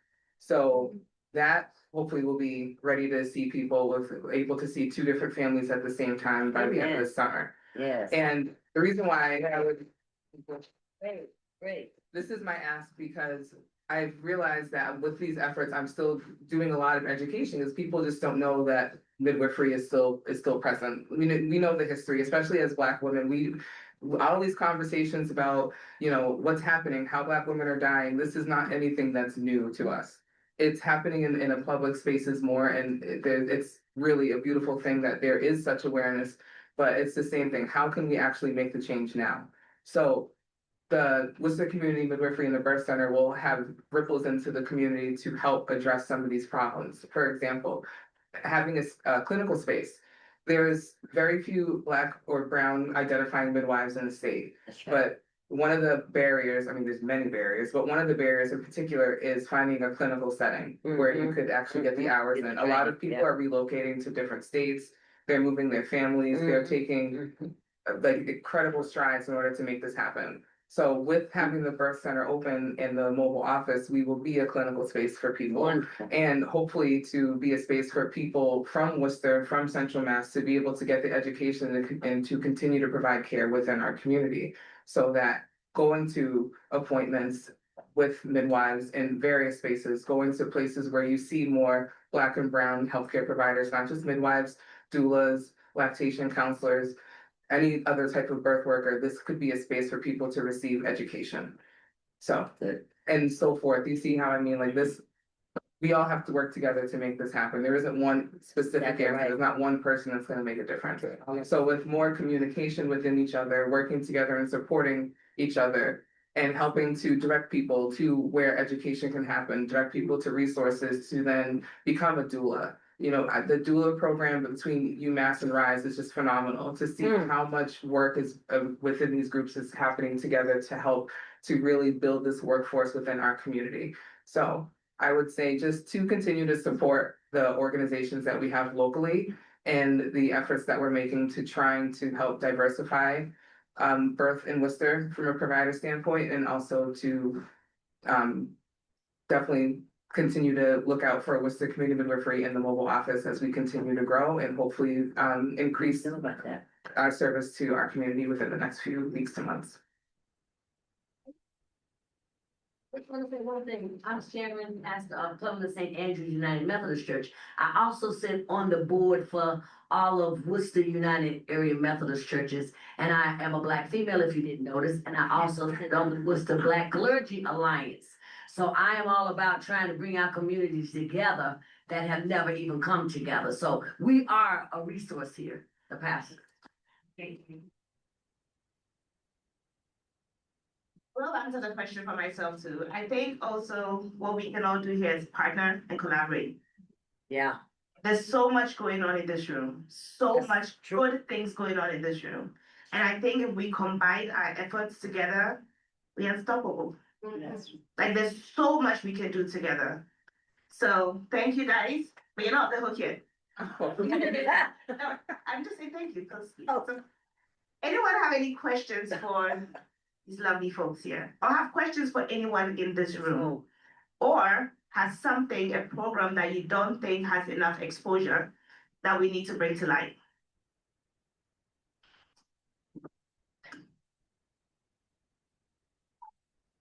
Yes. Hi, everyone. My name is Ganna Adwell. I'm the Regional Relationship Manager for Women's Money Matters. And what we're about is bringing financial education, wellness, free classes, along with one-on-one coaching to women and girls living on low income. So these are virtual, so they're accessible. The coaches that you're paired off with are also from the community. And there's also wraparound services that help you in your perseverance of getting your education. So let's say your car breaks down or you don't feel safe at home or you don't have Wi-Fi or technology to access classes, will help you achieve, like, get around that and help you set that up so your education isn't hindered. And yeah, the data for that, the amount of credit that's built and money that's saved, it's just wild. Especially when you look at how much women and girls make in comparison to men and all that other fun data. So yeah, if you'd like to learn more, please come see me after. I'll come and see you get your number.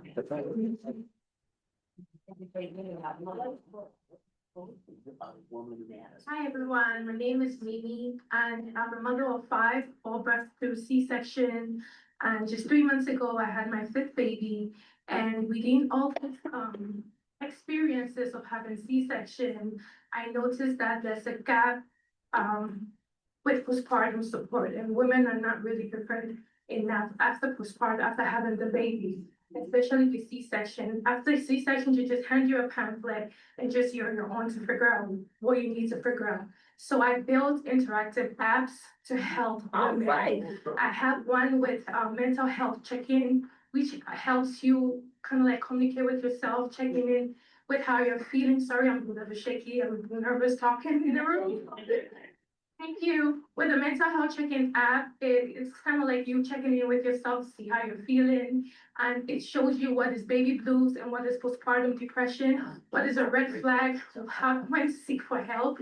I also have the first 72 hours after C-section, because oftentimes we're on Google trying to figure out, is this normal, is this okay? I have all that hour by hour in the first hour, 0 to 6 hours, what's normal medically, emotionally, physically, when to call the nurses and how to advocate for yourself.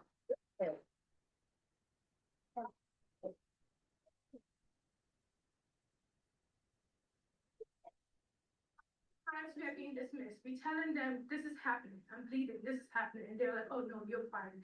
But it kind of helps you advocate for yourself. Yes. What's normal, what's not normal. So I have about 6 different apps that I built, and also have like a guide after 12 weeks, because usually after postpartum, 6 weeks you go for your check-in and they're like, you're fine. 6 weeks doesn't mean you're healed. That's right. That's right. You're clear to do certain things. So with the guide that I built, it helps you up to 12 weeks and also gives you resources and who to call and also therapists and, you know, all this stuff like that. So wonderful. It's different interactive apps. When you come on my booth, I can show you. Wonderful. And all of it is self-funded, so state, folk, peace funds.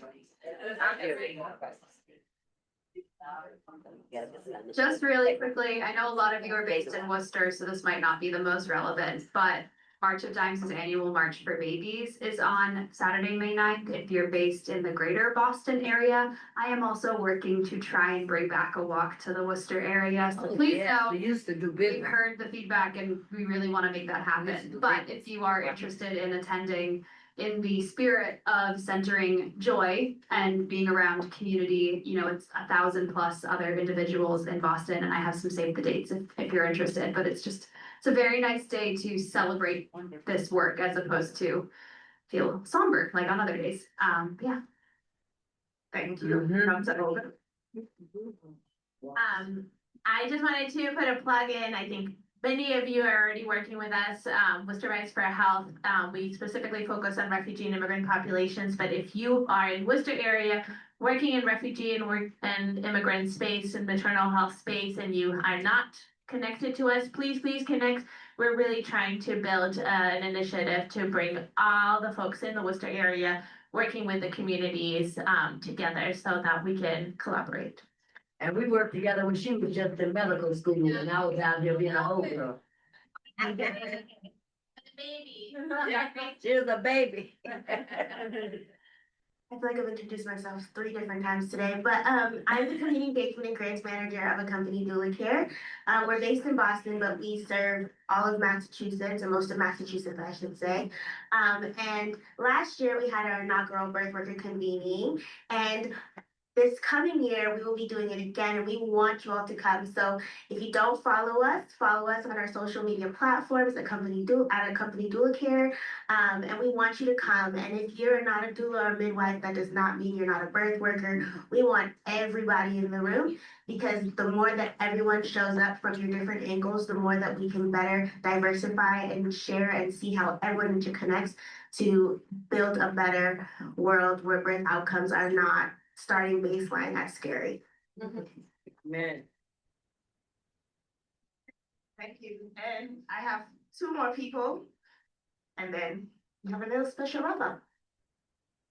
Hi, everyone. That's allowed. My name is Alera. I work for a nonprofit called Change, and we're a healthcare resource organization for immigrant folks in Worcester. We're looking for lots of community members and collaboration within community members and community organizations. I'm also a doula trained by Rights. So all the doulas in the room, thank you for your training and your education. I'm here to connect, and we're hoping that we have lots of collaborations. There's no competition. We can all work together and bring this great work to community members. Thank you. Thanks.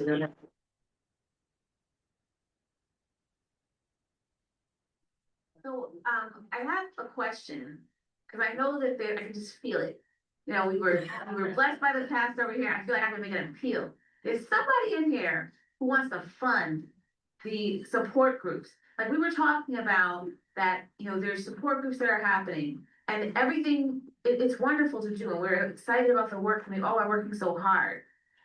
There's in the maternal child health work plan, support groups are one of the things. We talk about increasing community connection, increasing the supports that are felt, not just that this thing exists, but that it's right here, it's at my church, it's in my community, it's with people that I know, right? What are the necessary things, what are the components that we need to have support groups when they start to continue on and be, you know, like what is that, I guess I'm asking, what is the formula that's necessary to have a successful support group? And then how do we weave it through the community so that if it's, like, for example, you mentioned, so Boston DPH has a lot of resources and many, many programs, and it's wonderful. And our office here has a lot of goodwill, very small amount of people, right? And so is there a way, like, what's the bank that wants to fund this? What's the initiative that say, okay, support groups in Worcester, if you're doing maternal child health support group that meets these things, and this is $5,000, you run your support group and you can keep it going. Like we don't want to have like something new every time, because as the pastor mentioned, things that we see are 30 years ago when they were happening and they're back and it's like cyclic. Nothing's new. Nothing is new. We know that people need support. We know that there's education is needed, and we know that funding is needed. So where's the money? That's the question. Show me the money. Where is the show me the money? So I cannot answer that question. However, I do believe that if we collaborate and we partner with each other, the money will go further. Yes, that's it. I That's do it. believe if there are grants being out there, people are writing grants to say, hey, what's up? I have this idea. Do you have the same idea? Let's not both write the same idea. Let's combine our efforts so we can get something going. I don't know where the money is, but at least I know how we can take that money and stretch that money so that it helps people in the community. Can I make a note about where the money is? Yeah. Sorry. State money. Well, the state, we have basically no money, just to be clear, but, there are, I think, and this goes again, back to meaningful access. Anyone here know about requests for responses, procurements, these like big words? Yeah, like the state, we've actually put out, mainly through the Department of Public Health through the state, has given away like a few $1 million specific to maternal health to different organizations. I think a company actually got one of them, company Doula Care. There might be other organizations here. But in my personal experience, like nobody finds out about when these things are out there. This, don't quote me on this. The like platform that you have to use to apply is just so intimidating and not user friendly. I want them to procure a new procurement company. That being said, you know, this is where connection really matters. And I have business cards. I'm happy to give them out when there is an opportunity out there like that. I can tell you, I'll do my best and my colleagues as well to at least try to make those more accessible or make people more aware that they exist. You can apply. But also, like I mentioned, the Advancing Health Equity Massachusetts, we're trying to bring private partners to the table, pharma companies, foundations, things like that, who are gonna fund the community-based work. So like I said, I can't make any promises, but if you're doing work, whether it's support groups or other things that need funding, please come talk to me and I can at least connect you and to find out if there's an opportunity to explore that. And I'm sitting on boards, trying to get our traditional givers and donors to think differently about how we fund. And how, you know, a 5-year grant, and then once the grant goes away, all of that work and all the results go down the tube. We need to start thinking about different funding dynamics and innovative ways that we invest. Hi, this has been a great summit. Thank you so much. I'm Sarah Shields. I'm a family doctor at the Family Health Center of Worcester, and we host every weekday morning from 10 to 12 the Baby Cafe, and it's designed to be a breastfeeding support space, but it's open to anyone. It's free, and anyone in the community. We do have translators available.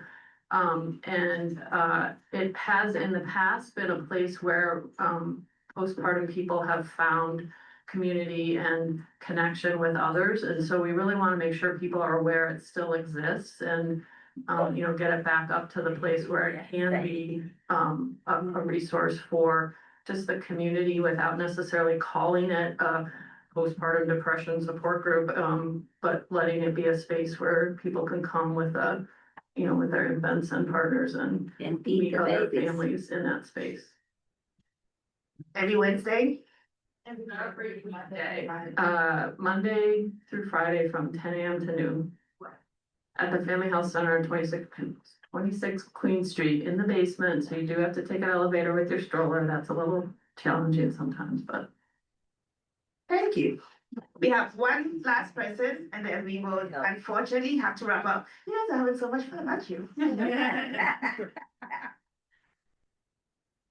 Thank you. So my name is Cindy Weeks Bradley, and I was an educator. I still am an educator, but I worked in the field of education for over 20 years.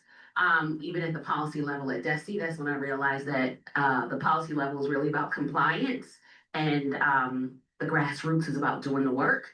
And what I can offer is not money because I don't have any. I'm trying to find that myself, but I have a space. So when I'm thinking about like what we can do on the weekend, it's like the space is available. Like we own about 2,800 square feet. So we have a space that we can And that's the Healing Center. And when we created this space, my husband's an architect. So literally, it was a clinical space. So if you need clinical space, yeah, we can do that, right? But we kind of like transformed it into a place where people of color, specifically Black women, because I feel the pain daily as a Black woman that we feel. And I know about the 92%ers, and I'm not going to get into that. But what I really wanted to create was a space where Black women can come and just be free. Okay, I'm also a certified compassion trainer out of Stanford University, and I am also a global mindfulness teacher at the professional level. So these are some of the offerings that we do have at Synergy. It's called Synergy. I'll put a plug in for me, and it's called Synergy Healing Center, and it's right there on Vernon. It's on Winthrop Street at Vernon Medical Center. It is a space for us to actually have, and there's a no holds bar. What we can create there is what we want to create. There's no limitations right now. So I would take advantage of that if I was you before it starts getting a little bit more popular and we don't have the space that we need to do what we want. And it's open 24/7. Vernon Street. That's not 10 Winthrop Street, Vernon Medical Center, 3rd floor, 319. 319.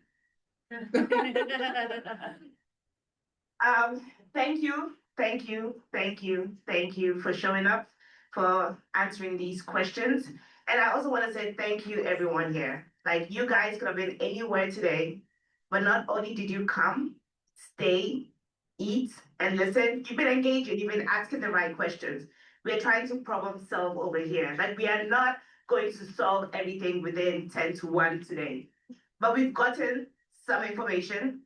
We've got to, at least everyone here can say they've learned something new. And if you haven't learned anything new, please stay and find somebody to talk to. Because I really do think that there's such a wealth of knowledge in this room. And I just want everyone to give themselves a round of applause for all of it.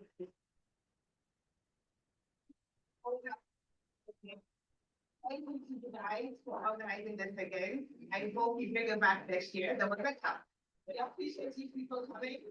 And I have one question, one little feedback for next year. Can we have someone to transcribe and put down all this stuff that we are saying, and then we can give a share back, right? Because people were taking notes. I don't see purple books, but they were taking notes. They were on their phone. So I just want someone to be like, that's their role, to sit, transcribe, just so that they can share back to everyone.